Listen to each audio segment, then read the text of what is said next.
നിങ്ങളെ ഈ ഒരു വീഡിയോയിൽ എന്താ കാണുന്നതെന്ന് വെച്ച് കഴിഞ്ഞാൽ 2002 നെതന്യാഹു ഇസ്രായേലിലെ പ്രൈം മിനിസ്റ്ററോ ഒന്നുമല്ല, ഫോർമർ പ്രൈം മിനിസ്റ്ററാണ്. ഗവൺമെൻറ്റിലേ ഇല്ല, ഇസ്രായേൽ ഗവൺമെൻറ്റിൻ്റെ ഭാഗമല്ല. പിന്നീട് നവംബറിലൊക്കെയാണ് പുള്ളി ഭാഗമാവുന്നത്. അന്ന് ഒരു ഗവൺമെൻറ്റിൻ്റെ ഒരു ഭാഗമല്ലാത്ത ഒരാൾ അമേരിക്കയുടെ ഹൗസ് ഓഫ് റെപ്രസെൻറ്റേറ്റീവ് കമ്മിറ്റിയിൽ വന്നിരുന്ന് സംസാരിക്കുന്ന ഒരു കാര്യമാണ്. പുള്ളി എന്താണ് പറയുന്നത് വെച്ച് കഴിഞ്ഞാൽ, സദ്ദാം ഹുസൈനെ നിലയ്ക്ക് നിർത്തണം, ഇറാഖിനെ ഒന്ന് ശരിയാക്കാനുണ്ട്, അതിന് അമേരിക്ക ഒന്ന് ഇറങ്ങണം, അമേരിക്ക കളത്തിലിറങ്ങിയാൽ കാര്യങ്ങൾ നടക്കുള്ളൂ, ഇറാഖിനൊന്ന് ശരിയാക്കാനുണ്ട്, സദ്ദാം ഹുസൈനെ ഒന്ന് റെഡിയാക്കണം എന്ന് പുള്ളി പറയുന്ന കാര്യം. Actually he's selling a war.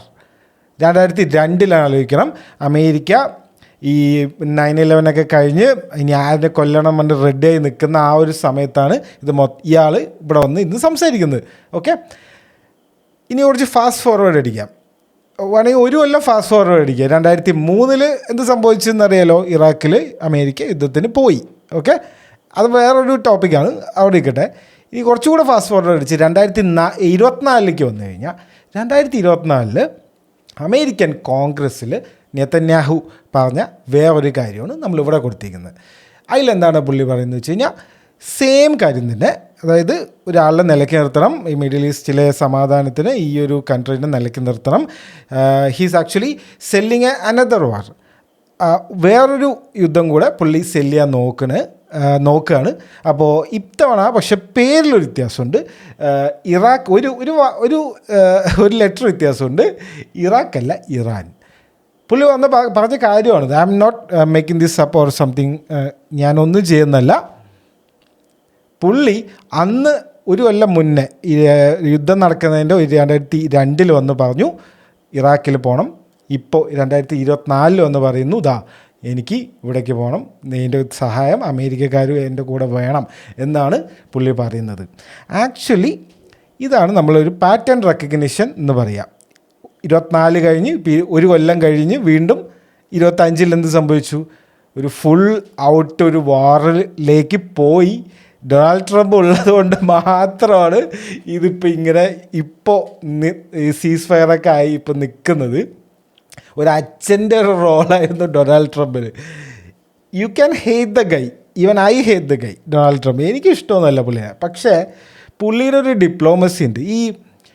ഈ ഡിപ്ലോമാറ്റിക് ചർച്ചകൾ, ഈ ഡിപ്ലോമാറ്റിക് തീരുമാനങ്ങളൊക്കെ എങ്ങനെയാണെന്ന് വെച്ച് കഴിഞ്ഞാൽ ഭയങ്കര സീക്രട്ടായിരിക്കും. അത് ഈ അംബാസിഡർമാർ, അങ്ങനെ ഡിപ്ലോമാറ്റിക് എന്താ പറയുക, അതിൻ്റെയൊക്കെ ഒഫീഷ്യൽസൊക്കെ വന്നിരുന്ന് ഒരു റൂമിലിരുന്ന് സംസാരിച്ച് തീരുമാനിക്കേണ്ടതാണ്. ആക്ച്വലി അങ്ങനെയാണ് ഇത്രയും കാലം ചെയ്തുകൊണ്ടിരുന്നത്.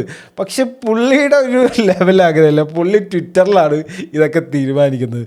പുള്ളി എന്ന് പറഞ്ഞാൽ എല്ലാം വിളിച്ചു പറയാം, മിണ്ടാതിരുന്നോ, ഞാൻ പറഞ്ഞ് കേട്ടിരുന്നോ, വെറുതെ എന്നെ കൊണ്ട് പറയിപ്പിക്കേണ്ട ആ ഒരു ലെവലിലാണ് പുള്ളി ട്വീറ്റ് ചെയ്യുന്നതും. പുള്ളിയുടെ ഒരു ആപ്പ് ഉണ്ട്, ട്രൂത്ത് സോഷ്യൽ എന്ന് പറഞ്ഞിട്ട്, അതിലാണ് പുള്ളി ഇതൊക്കെ പോസ്റ്റ് ചെയ്യുന്നത്. അപ്പോൾ സംഭവം എന്തായാലും ഇത് ഭയങ്കര രസകരമായിട്ടുള്ള കാര്യം. എല്ലാ വേൾഡ് ലീഡേഴ്സും ഇങ്ങനെ അതായത് ഫുൾ ഓപ്പണായിട്ട് എല്ലാ കാര്യവും ഓപ്പണാണ്. ഇപ്പോൾ പുള്ളിനെ ക്രിട്ടിസൈസ് ചെയ്യാൻ ഭയങ്കര എളുപ്പമാണ്. കാരണം പുള്ളി ഇങ്ങനെ ഓരോ തോന്നിവാസങ്ങളാണ് വിളിച്ചു പറയുന്നത്.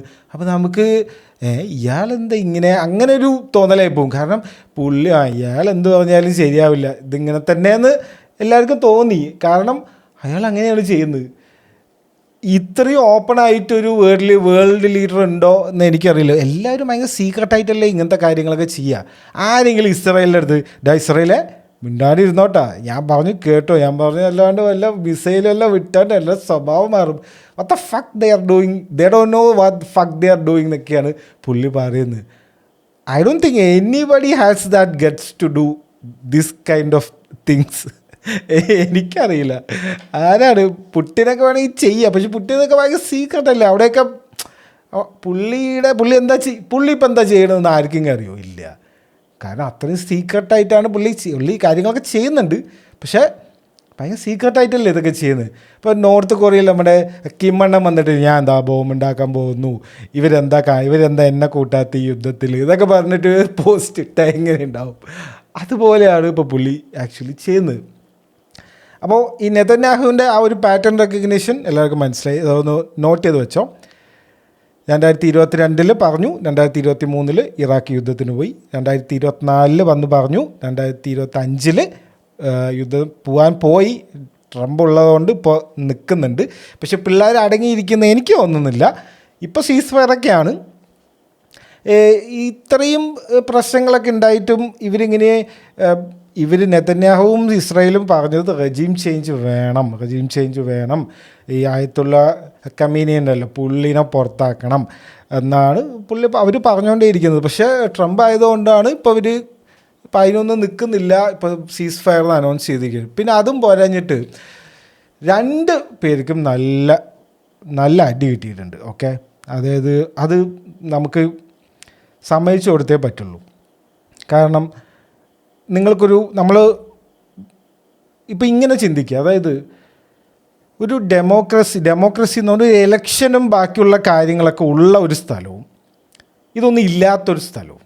ഓക്കെ, അതായത് ഇസ്രയേലിൽ ഞാൻ ലാസ്റ്റ് ചെക്ക് ചെയ്തപ്പോൾ അവിടെ ഇലക്ഷൻ കാര്യങ്ങളൊക്കെ ഉണ്ട്. അടുത്ത കൊല്ലം എന്താ ഇലക്ഷൻ വരുന്നതെന്നൊക്കെ പറയുന്നുണ്ട്. ഈ ആൾക്കാരുടെ മേലെ നമ്മൾ ഇവിടെ ഇങ്ങനെ ഇരുന്ന് നമുക്ക് ഈ യുദ്ധമൊക്കെ കണ്ട് ഹായ് നല്ല യുദ്ധം എന്നൊക്കെ പറഞ്ഞ് ഇരിക്കാം. പക്ഷേ ഇത് നമ്മുടെ മിസൈൽ നമ്മുടെ തലയിൽ കൂടെ മേലിൽ കൂടെ പോകുമ്പോഴാണ് നമുക്ക് അയ്യോ ഇതെന്ത് സംഭവം എന്ന് നമുക്കൊരു തോന്നൽ വരിക. ഓക്കെ, ഖത്തറിൽ ചുമ്മാ അവരൊരു ഫേക്ക് ഓപ്പറേഷൻ പോലെ ചെയ്തതാണ്. ഖത്തറിൽ മറ്റേ US എയർബേസിലേക്ക് അൽ ഉദൈദ് എയർബേസിലേക്ക് അവർ എല്ലാവരും അറിയിച്ച് ചെയ്തതാണ്. അപ്പോഴേക്കും തന്നെ നമ്മൾ ആൾക്കാർ പേടിക്കാൻ തുടങ്ങി എന്ന് പറഞ്ഞാൽ അമ്മാതിരി പേടിക്കാൻ തുടങ്ങി. കാരണം എന്താ വെച്ച് കഴിഞ്ഞാൽ അവിടെ ഇരുന്നിട്ട് നമുക്കിങ്ങനെ കാണാം നല്ല യുദ്ധം എന്ന് പറയാം. പക്ഷേ ഇത് നമ്മുടെ തലയിൽ കൂടെ വരുമ്പോഴാണ്, തലയുടെ മുകളിൽ കൂടെ പോകുമ്പോഴാണ് നമുക്ക് അതിന് സീരിയസ്നെസ് മനസ്സിലാവാം. അപ്പോൾ ഇത് എൻ്റെ ഒരു കാഴ്ചപ്പാടാണ്. ഈ ഇസ്രായേലിനും നല്ല അറ്റാക്ക് കിട്ടിയിട്ടുണ്ട്, ഇറാനും അടിപൊളിയായിട്ട് ഇറാനും നല്ല പണി ഇവർ കൊടുത്തിട്ടുണ്ട്. പക്ഷേ ഇറാൻ എന്ത് പണി കൊടുത്താലും ഇപ്പോൾ അവിടെ ഗവൺമെൻറ് മാറാനോ അവിടുത്തെ സുപ്രീം ലീഡർ ആയത്തുള്ള കമീനി ഒന്നും മാറാനൊന്നും പോകുന്നില്ല. അവർ തന്നെ പുള്ളി പറയുന്നത് തന്നെ അവിടെ കാര്യം, അവരിൻ്റെ കാര്യങ്ങൾ ചെയ്ത് ഇങ്ങനെ പോവും. പക്ഷെ ഇവിടെ അങ്ങനെയല്ല, ഇവിടെ ഇലക്ഷനൊക്കെ ഉണ്ട്. അപ്പോൾ എന്താ വെച്ച് കഴിഞ്ഞാൽ ഈ ആൾക്കാർക്ക് ഒരുപാട് ഇങ്ങനെ ഇപ്പം നമ്മുടെ അവിടെ തന്നെ ആലോചിച്ച് നോക്കുക. അപ്പോൾ ഇന്ത്യ പാകിസ്ഥാൻ വാർ യുദ്ധം നിൽക്കുന്നേ ഇല്ല, ഇങ്ങനെ പൊയ്ക്കൊണ്ടേ ഇരിക്കുകയാണെങ്കിൽ നമുക്കെന്നെ തോന്നില്ല ഇതെന്താ നമ്മുടെ ഗവൺമെൻറ് ചെയ്യുന്നത്, ഇവന്മാർ ചെയ്യുന്നതൊക്കെ ശരിയാണോ എന്ന് നമുക്കൊരു തോന്നൽ വരും. അതാണ് ഇവിടെ സംഭവിച്ചത്.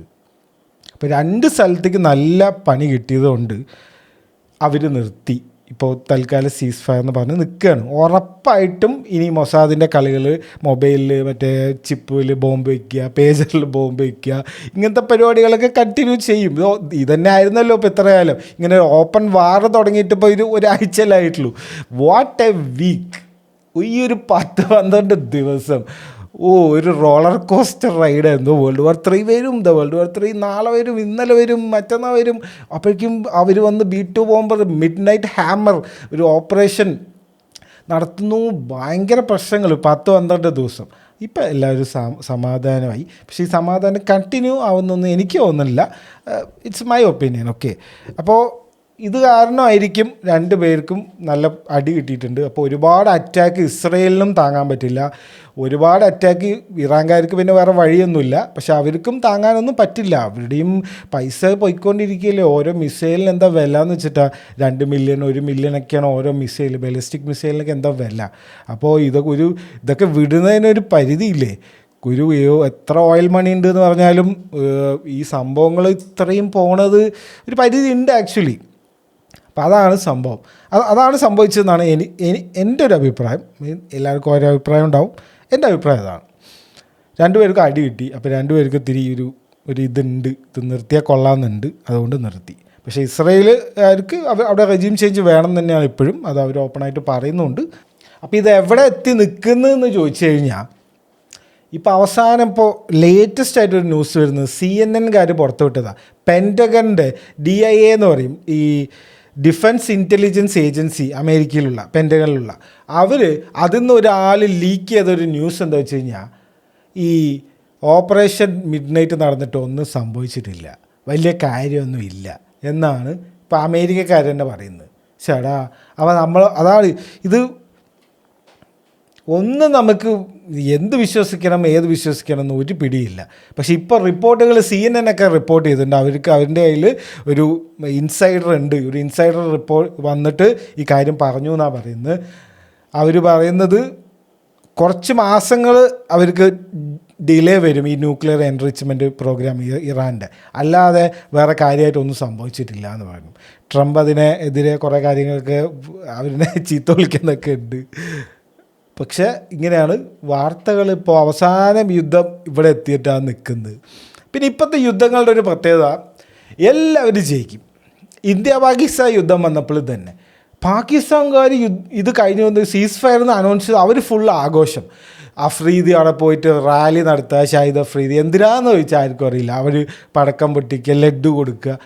എടോ, ഇത് സീസ് ഫയർ ഇത് നിർത്തിയതെന്ന് വെച്ച് കഴിഞ്ഞാൽ നമ്മുടെ അവിടെ അങ്ങനെ റാലി നടന്നതായിട്ടൊന്നും എനിക്ക് അറിയില്ല. പക്ഷെ നമ്മൾക്ക് അറിയാമല്ലോ ഇത് എന്താണ് നമ്മൾ നിർത്തിയെന്ന്.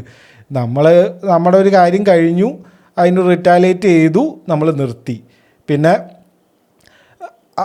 അപ്പോൾ ആരാ ശരിക്കും ജയിച്ചത്? എല്ലാവരും അവർ ജയിച്ചു പറയും, ഇവർ ജയിച്ചു പറയും. ഇറാൻകാർ ജയിച്ചു എന്ന് പറഞ്ഞിട്ട് അവിടെ റാലി നടത്തുക. അമേരിക്കക്കാർ പറയുക,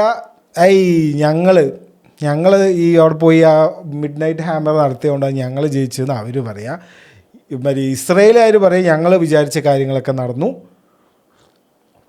ഇറാൻ അത്രയും ആക്രമിക്കാൻ ഞങ്ങൾക്ക് പറ്റി എന്നൊക്കെ അവർ പറയാം. അപ്പോൾ ഇതിപ്പോൾ ആരാ ജയിച്ചത്? എല്ലാവരും ജയിച്ചു. അപ്പോൾ ആരാ തോറ്റത്? ഇത് കണ്ടുകൊണ്ടിരുന്ന നമ്മൾ വേറെ ആര്? അപ്പോൾ അതാണ്. പിന്നെ മിസൈൽ വന്ന് വീണ ആൾക്കാരും കണ്ടുകൊണ്ടിരുന്ന നമുക്ക് വലിയ നഷ്ടങ്ങളൊന്നുമില്ല. മിസൈൽ വന്ന വീണില്ലേ, അവരാണ് ശരിക്കും തോറ്റത്. അവരുടെ ബിൽഡിംഗ് പോയി, അവരുടെ ജീവൻ പോയി, അവർക്ക് വേണ്ടപ്പെട്ടവർ പോയി. എപ്പോഴും എന്ത് യുദ്ധം വന്നാലും, അതിപ്പോൾ വേൾഡ് വാർ ഫസ്റ്റ് ആയാലും സെക്കൻഡ് ആയാലും പിന്നെ ഇപ്പോൾ വരാൻ പോണ യുദ്ധമായാലും പൊളിറ്റീഷ്യന്മാർക്കൊന്നും ഒരു കുഴപ്പവും പറ്റില്ല. എപ്പോഴും നഷ്ടങ്ങളും. ഇതിൻ്റെ വിക്ടിംസ് ഓഫ് വാർ എന്ന് പറയുന്നത് സാധാരണക്കാരാണ്, നമ്മളെപ്പോലെയൊക്കെ ഉള്ള സാധാരണക്കാർ. നമ്മൾ മരിക്കും. അവരുടെ ഓരോ പോളിസി മാറ്റലും പിടിക്കലും, ഇന്നൊരു പോളിസി നാളെ വേറെ പോളിസി ആയിരിക്കും. ഇന്ന് ഒരു രാജ്യമായിട്ട് ഫ്രണ്ടായിരിക്കും, നാളെ അത് അടിയാവും. അത് എന്തൊക്കെ ഡിപ്ലോമാറ്റിക് സംഭവങ്ങൾ സംഭവിച്ചാലും അവസാനം പണി കിട്ടുന്നത്, എന്തെങ്കിലും ഒരു പണി വരുമ്പോൾ കിട്ടുന്നത് നമ്മൾ ഈ ടാക്സൊക്കെ കൊടുത്ത് കഷ്ടപ്പെട്ട് അധ്വാനിച്ച് ടാക്സൊക്കെ കൊടുത്ത് ജീവിക്കുന്ന ആൾക്കാർ. എന്തിന് ഇതൊക്കെ ചെയ്യുന്നത് ഒരു ഐഡിയ ഇല്ല. പക്ഷെ ചെയ്തല്ലേ പറ്റുള്ളൂ. അതാണ് വേറൊരു സംഭവം. പിന്നെ ഇനി നമ്മൾക്ക് അടുത്തൊരു കാര്യം നോക്കാനുള്ളത് എന്താ വെച്ച് കഴിഞ്ഞാൽ, എപ്പോഴും ഈ മിഡിൽ ഈസ്റ്റ്, എൻ്റെ ഒരു ഓർമ്മ വെച്ച് തൊട്ട് എപ്പോഴും ഇതാണ്, ഈ മിഡിൽ ഈസ്റ്റിലൊരു സമാധാനമുള്ള കുറച്ച് കാലഘട്ടം. അങ്ങനെ ഒരു സംഭവം ഞാൻ കേട്ടിട്ടേ ഇല്ല. എപ്പോഴും യുദ്ധം, ഗൾഫ് വാർ, മറ്റേ ഇറാഖ് വാർ, ആ വാർ, അഫ്ഗാനിസ്ഥാൻ, അത് ഇത് ഇങ്ങനെ എപ്പോഴും പ്രശ്നമാണ്. എന്തായിരിക്കും കാരണം? എപ്പോഴും യുദ്ധം, പാലസ്തീൻ യുദ്ധം, ഗാസ, മറ്റേന്താണ് സേവ് ഗാസ പറയും, പിന്നെ മറ്റേ ഇത് ഫ്രീ പാലസ്തീൻ, പിന്നെ കുറച്ചുകൂടി പുറകോട്ട് പോയാൽ ഗൾഫ് വാർ പറയും, ഈ ഹസ്ബുള്ള, ഹമാസ്, ഇങ്ങനെ ഓരോ PLO, ഇങ്ങനത്തെ ഓരോ ടീംസുകളും, ഇങ്ങനെ കുറേ പേരുകളും, ഐസിസ്, അൽഖയ്ദ, ഇതന്നെ ഇവർക്ക് പണി. അപ്പോൾ എന്തായിരിക്കും ഇതിൻ്റെ ഒരു കാരണം? എന്തിനായിരിക്കും എപ്പോഴും ഒരു സമാധാനം ഇല്ലാത്തൊരു സ്ഥലം? അങ്ങനെ ഒരു സ്ഥലം അതെന്തിനായിരിക്കും ശരിക്കും? ആരെങ്കിലും എന്തെങ്കിലും ചെയ്യുമായിരിക്കുമോ ഇതിന് വേണ്ടിയിട്ട്? സമാധാനം നശിപ്പിക്കാൻ വേണ്ടി ആരെങ്കിലും എന്തെങ്കിലും ചെയ്യുമായിരിക്കുമോ? അതോ നാച്ചുറലായിട്ട് സംഭവിക്കുന്ന, അവിടുത്തെ ആൾക്കാരൊക്കെ കുറച്ച് ഇങ്ങനെ വയലൻ്റ് ആയതുകൊണ്ട് മാത്രം സംഭവിക്കുന്നതാണോ? അതും കൂടി നമുക്കൊന്ന് നോക്കാം. ഓക്കെ. പിന്നെ മെയിനായിട്ട് നോക്കേണ്ടത് എന്താണ് ഈ ന്യൂക്ലിയർ. ഇറാഖ് യുദ്ധത്തിന് പോയപ്പോൾ ന്യൂക്ലിയർ എൻറിച്ച്മെൻറ്റ് എന്താണ്? ഈ ഇറാഖ് വാറിൽ പോയി 2003 അമേരിക്ക പോയപ്പോൾ അവർ പറഞ്ഞ ഒരു കാര്യമാണ് WMD, weapon of mass destruction. Saddam ഹുസൈൻ്റെ കയ്യിലുണ്ട്. സദ്ദാം ഹുസൈൻ ഇപ്പോൾ നാളെ മറ്റേ ന്യൂക്ലിയർ ബോംബ് ഉണ്ടാക്കും, നിങ്ങൾ വേഗം പോയി തടുത്തോ എന്ന് പറഞ്ഞിട്ടാണ് ഇവരൊക്കെ അങ്ങോട്ട് പെട്ടിയും കിടക്കിയൊക്കെ എടുത്ത് അങ്ങോട്ട് പോയത്. ഇപ്പോഴും തന്നെയല്ല പറയുന്നത്, ഇറാൻ്റെ അടുത്തും തന്നെ പറയുന്നത് ഇതാ വെപ്പൺ ഓഫ് മാസ് ഡിസ്ട്രക്ഷൻ ഉണ്ട്, ന്യൂക്ലിയർ എൻറിച്ച്മെൻറ്റ് 60% എത്തിയിട്ടുണ്ട്, 90% എത്തിക്കഴിഞ്ഞാൽ വെപ്പൺ ഉണ്ടാക്കും. ഓക്കെ, വെപ്പൺ ഉണ്ടാക്കി കഴിഞ്ഞാൽ എല്ലാവർക്കും അതൊരു പ്രശ്നമാണ്. അല്ല, അപ്പോൾ പാകിസ്ഥാൻ്റെ കയ്യിലുണ്ടല്ലോ ന്യൂക്ലിയർ വെപ്പൺ ഉണ്ടല്ലോ, അപ്പോൾ അതായിരിക്കും പ്രശ്നമില്ലേ? അല്ലെങ്കിൽ ഇപ്പോൾ മിഡിൽ ഈസ്റ്റിലാകെ ന്യൂക്ലിയർ വെപ്പൺ ഉള്ളത് ഇസ്രയേലിൻ്റെ കയ്യിലാണ്, അതും ആർക്കും പ്രശ്നമില്ല. ആകെ ഈ ന്യൂക്ലിയർ വെപ്പൺ ഇട്ടത് ഈ ലോകത്ത് ഈ ആറ്റം ബോംബും ഈ ന്യൂക്ലിയർ വെപ്പണൊക്കെ ഉണ്ടാക്കാൻ തുടങ്ങിയ ഓപ്പൺഹൈമർ ആശാൻ ഉണ്ടാക്കി കഴിഞ്ഞിട്ട് ആകെ ഒരു തവണ ഇട്ടിട്ടുള്ളൂ, ആ ഇട്ടത് അമേരിക്കയാണ്. അതിനും ആർക്കും പ്രശ്നമില്ല. അവരാണ് ബാക്കിയുള്ളവരൊക്കെ ആ ഒരു ഐറണി നിങ്ങൾ നോക്കണം. The Audacity of America. അവരാണ് ആകെ ന്യൂക്ലിയർ ബോംബ് ഇട്ടിട്ടുള്ളൂ. എന്നിട്ട് അവരാണിപ്പോൾ ആർക്ക് ന്യൂക്ലിയർ കൊടുക്കണം, ആർക്ക് ന്യൂക്ലിയർ വേണ്ട, വേറെ ഏതെങ്കിലും ആൾക്കാർ ന്യൂക്ലിയർ വെപ്പൺ ഉണ്ടാക്കാൻ പോകുന്നുണ്ടെങ്കിൽ അതിനെ പോയി ബോംബ് ചെയ്യുക.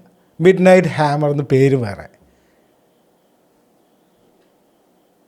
What the fuck is that? ആരാണ് അമേരിക്കനെ നിങ്ങൾ വേണം തീരുമാനിക്കാൻ എന്നുള്ള അധികാരം കൊടുത്തത്? അതോ അവർ തന്നെ എടുത്തതാണ്? അതും നമുക്ക് ജസ്റ്റ് ഒന്ന് നോക്കാം. പിന്നെ നമുക്ക് നോക്കാനുള്ളത് ഇതുണ്ടല്ലോ, എന്താ പറയുക, ഇറാൻ്റെ history. Actually I hate history. Okay, അതായത് ഈ ഹിസ്റ്ററി ബുക്കുകളും ഈ ഹിസ്റ്ററി സംഭവം ഉണ്ടല്ലോ, ഇപ്പം പറഞ്ഞുതരാൻ ജസ്റ്റ് ഒരു എക്സാമ്പിളിന്, ഇപ്പോൾ ഇന്ന് നടക്കുന്ന ഇപ്പോൾ ഒരു 10 കൊല്ലത്തെ ഹിസ്റ്ററി എടുക്കണം. നമ്മളൊരു ഒന്നുമില്ല, ഗൂഗിളും മറ്റേ ബുക്കൊക്കെ ഉള്ളൂ എന്ന് വിചാരിക്കാം. നമ്മളൊരു 10 കൊല്ലം കഴിഞ്ഞിട്ടാണ് ഈ ഹിസ്റ്ററി എടുക്കുന്നത്. അപ്പോൾ നമ്മളെങ്ങനെ എടുക്കുക? ഏതെങ്കിലും ഒരു കുറച്ച് ന്യൂസിൻ്റെ സംഭവിച്ച കുറേ ന്യൂസുകളൊക്കെ എടുത്തിട്ട്, അല്ലെങ്കിൽ ഒരാൾക്കാർ എന്തെങ്കിലും പറഞ്ഞ പോലത്തെ എന്തെങ്കിലും കാര്യം എടുത്തിട്ടല്ലേ നമ്മൾ ഈ ഹിസ്റ്ററി ബുക്കിലൊക്കെ ഉണ്ടാക്കുക, ഹിസ്റ്ററി എഴുതി വയ്ക്കുക. Every individual is based. ഇതെൻ്റെ ഒപ്പീനിയനാണ്, വേറെ ആരുടെ ഒപ്പീനിയനല്ല. എൻ്റെ opinion, every individual has A agenda. Every one. അപ്പോൾ ഇങ്ങനെ ഈ ആൾക്കാർ എഴുതിയ ഹിസ്റ്ററി എന്ന് പറയുന്നത് ഇറ്റ്സ് ഫക്കിംഗ് ഫേക്ക്. നമ്മൾ ഈ ടെക്സ്റ്റ് ബുക്കിൽ പഠിച്ച ഹിസ്റ്ററി ആയിക്കോട്ടെ, എന്ത് ഹിസ്റ്ററി ആയിക്കോട്ടെ, ഇത് 100% ഇതാണ് സംഭവിച്ചത്, ഇങ്ങനെയാണ് സംഭവിച്ചത്, അയാൾ ഇന്ന കാരണം കൊണ്ടാണ് ഇത് ചെയ്തത് എന്ന് കൺഫേം ആയിട്ട് ഒരിക്കലും പറയാൻ പറ്റില്ല എന്നാണ് എൻ്റെ ഇത്. നിങ്ങൾക്ക് വേറെ അഭിപ്രായം ഉണ്ടാവും, ഐ റെസ്പെക്ട് ദാറ്റ്. ഓക്കെ, പക്ഷേ എൻ്റെ ഇതെങ്ങനെയാണ്? അപ്പോൾ പിന്നെ എങ്ങനെ ഹിസ്റ്ററി നോക്കുക എന്ന് ചോദിച്ചു കഴിഞ്ഞാൽ അതും എനിക്കറിയില്ല. ഞാനെങ്ങനെ നോക്കുക, 2 പേഴ്സ്പെക്റ്റീവ് എടുക്കും. 2 പേഴ്സ്പെക്റ്റീവ് ഉണ്ടാവുമല്ലോ. ഇപ്പോൾ ഒരാൾ ഒരു യുദ്ധത്തിന് പോയി, അപ്പോൾ ഇവർ പറയും ഇവർ ഇതിന് പോയി അതുകൊണ്ടാണ് പോയതെന്ന് ഇവർ പറയും അത് അവൻ പണ്ട് ഇങ്ങനെ കുറേ കാര്യങ്ങളൊക്കെ ചെയ്തിട്ടാണ് യുദ്ധത്തിന് പോയത് എന്ന് പറയും.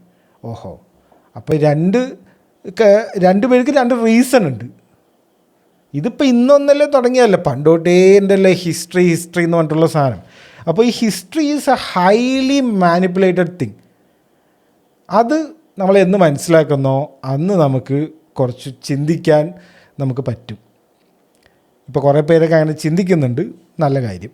ഇവനെന്തൊക്കെയാണ് പറയണതെന്ന് ആർക്കെങ്കിലും ഇത് തോന്നിയിട്ടുണ്ടെങ്കിൽ എളുപ്പം മനസ്സിലാക്കാൻ വേണ്ടിയിട്ട് ദിലീപിൻ്റെ കമാരസംഭവം സിനിമയില്ലേ, എക്സാക്ട്ലി ദാറ്റ്. ആർക്ക് വേണമെങ്കിലും ഹിസ്റ്ററിനെ എങ്ങനെ വേണമെങ്കിലും മാനിപ്പുലേറ്റ് ചെയ്ത് എഴുതാം. കുറേ പേര് അത് വിശ്വസിച്ച് കഴിഞ്ഞാൽ അതൊരിക്കലും സത്യമാവില്ല. ഓക്കെ, അപ്പോൾ ശരിക്കും പറഞ്ഞാൽ ഇറാൻ്റെ ഹിസ്റ്ററി എടുക്കണം, പക്ഷേ എങ്ങനെ എടുക്കണം എന്ന് എനിക്ക് അറിയില്ലായിരുന്നു. അപ്പോൾ നമ്മളിപ്പോൾ ഇറാൻ്റെ ഹിസ്റ്ററി നമുക്കൊരു വേറെ രീതിയിലെടുക്കാം. ഓയിൽ ഹിസ്റ്ററി എന്ന് പറയുന്നത് കോർപ്പറേറ്റ് ഹിസ്റ്ററി ആണല്ലോ. അപ്പോൾ അതിന് വലിയൊരു എന്താ പറയുക, ഈ പൈസൻ്റെ കളിയായതുകൊണ്ട് അതിന് കണക്കുകളും കാര്യങ്ങളൊക്കെ ഉണ്ട്. അപ്പോൾ എന്താണ് ഇറാനിൽ ശരിക്കും സംഭവിക്കുന്നത്, അവിടുത്തെ ഒരു കാര്യങ്ങൾ എങ്ങനെയാണ് എന്ന് നമുക്ക് ഓയിൽ ഹിസ്റ്ററിയിലൂടെ നോക്കാം. ഈ political history I'm not very interested to do. കാരണം ഇതൊക്കെ എന്താണ് ഏതാണ് നമ്മളിത് കണ്ടിട്ടോ കേട്ടിട്ടൊന്നുമില്ല. നമുക്കിതൊക്കെ എങ്ങനെ അറിയാം? ഓരോരുത്തരുമായി എഴുതി വെച്ച ബുക്കും ഓരോ ന്യൂസും. ഇപ്പോഴത്തെ ന്യൂസ്, അതാണ് ഞാൻ പറഞ്ഞത്, ഇത് സിമ്പിൾ എക്സാമ്പിൾ. ഇപ്പോഴത്തെ ഒരു ന്യൂസ് ചാനൽ എടുക്കുക, 4 ന്യൂസ് ചാനൽ എടുക്കുക, 4 പേർക്ക് ഓരോ അജണ്ടയുണ്ട്. മറ്റേ പാർട്ടിക്ക് ഒരു റൈറ്റ് വിങ്ങിനൊരു ന്യൂസ് ചാനൽ, ഒരു ലെഫ്റ്റ് വിങ്ങിനൊരു ന്യൂസ് ചാനൽ, ബാക്കി കുറേ വേറെ റിലീജിയസ് ആയിട്ടുള്ള വേറെ കുറേ ന്യൂസ് ചാനൽ. അപ്പോൾ പിന്നെ ഇപ്പോഴേ ഇങ്ങനെയാണ്, ഏത് ഈ കാലഘട്ടത്തിലേ ഇങ്ങനെയാണ്. അപ്പോൾ പിന്നെ പണ്ടത്തെ കാര്യമൊക്കെ നിങ്ങൾ ആലോചിച്ച് നോക്ക്. അപ്പോൾ പിന്നെ അങ്ങനത്തെ പൊളിറ്റിക്കൽ ഒരു ഹിസ്റ്ററിയിലേക്ക് നമ്മൾ ഒരുപാട് പോകുന്നില്ല. ഓയിൽ ഹിസ്റ്ററി നോക്കാം, അത് മതി. അതാണ് കറക്റ്റായിട്ട് നമുക്ക് അവിടുത്തെ കാര്യങ്ങൾ. ഇവർ ഭയങ്കര ഇന്നസെൻ്റ് ആണോ, ഇവരുടെ കയ്യിലിരിപ്പ് കൊണ്ടാണോ ഇവർക്ക് ഇങ്ങനെ പണിയൊക്കെ കിട്ടുന്നത്, അതുകൂടെ നമുക്കൊന്ന് നോക്കാം. So let's dig in. അപ്പോൾ എന്താണ് ഈ ന്യൂക്ലിയർ എൻറിച്ച്മെൻറ്റ്? എന്താ കുറേ വാക്കുകളുണ്ട്. സെൻട്രിഫ്യൂഗ്, യുറേനിയം, ഈ കുറേ പേഴ്സൻറ്റേജ് കണക്കുകൾ, ഇതൊക്കെ എന്താണ്? ഇതിൻ്റെ ബേസിക് ഒന്ന് നമുക്ക് നോക്കാം. നല്ല രസമുള്ളൊരു ടോപ്പിക്കാണ്. അതായത് നാച്ചുറൽ ഒക്കറിങ് യുറേനിയം എന്താണ് സംഭവം എന്ന് വെച്ച് കഴിഞ്ഞാൽ, അതിലെന്താ ഉള്ളതെന്ന് വെച്ച് കഴിഞ്ഞാൽ 0.7%, അത്രയും കുറവാണ്. the 235 എന്ന് പറഞ്ഞിട്ടുള്ള ഒരു ഐസോടോപ്പ്. ഈ ഒരു ഐസോടോപ്പാണ് ഇതിൻ്റെ എല്ലാത്തിൻ്റെയും കാരണം. ഇതാണ് മെയിൻ നമ്മുടെ ആൾ. ബാക്കി 99.3% ഒരാവശ്യമില്ലാത്ത വേറെ ഐസോടോപ്പാണ്. ഓക്കെ, അതിനെക്കുറിച്ച് നമുക്ക് അറിയേ വേണ്ട. അപ്പോൾ അവിടെ ഈ 0.7 എന്നുള്ള ഇതിനെ കൂട്ടണ ഒരു പ്രോസസ്സ് ഉണ്ടല്ലോ, അതിനെ കൂട്ടി കൊണ്ടുവരുമ്പോഴാണ് അതിനെയാണ് ന്യൂക്ലിയർ എൻറിച്ച്മെൻറ്റ് എന്ന് പറയുക. അപ്പോൾ ഇതെങ്ങനെ കൂട്ടണമെന്ന് ചോദിച്ചു കഴിഞ്ഞാൽ അതിനാണ് ഈ സെൻട്രിഫ്യൂഗ്സ് അവർ യൂസ് ചെയ്യുന്നത്. സെൻട്രിഫ്യൂഗൽ എന്ന് പറഞ്ഞാൽ അറിയാമല്ലോ, ആ ഒരു ഇങ്ങനെ ആക്കുന്ന ഒരു സംഭവമാണ്. അപ്പോൾ ഇത് കുറച്ച് കോംപ്ലക്സ് പ്രോസസ്സാണ്, ഞാൻ സിമ്പിളായിട്ട് പറഞ്ഞെന്നുള്ളൂ. അപ്പോൾ ഹൈ എൻഡ് സെൻട്രിഫ്യൂഗ് ഉണ്ടെങ്കിൽ നമുക്ക് എളുപ്പത്തിൽ ഈ ന്യൂക്ലിയർ എൻറിച്ച്മെൻറ്റ് ചെയ്യാം.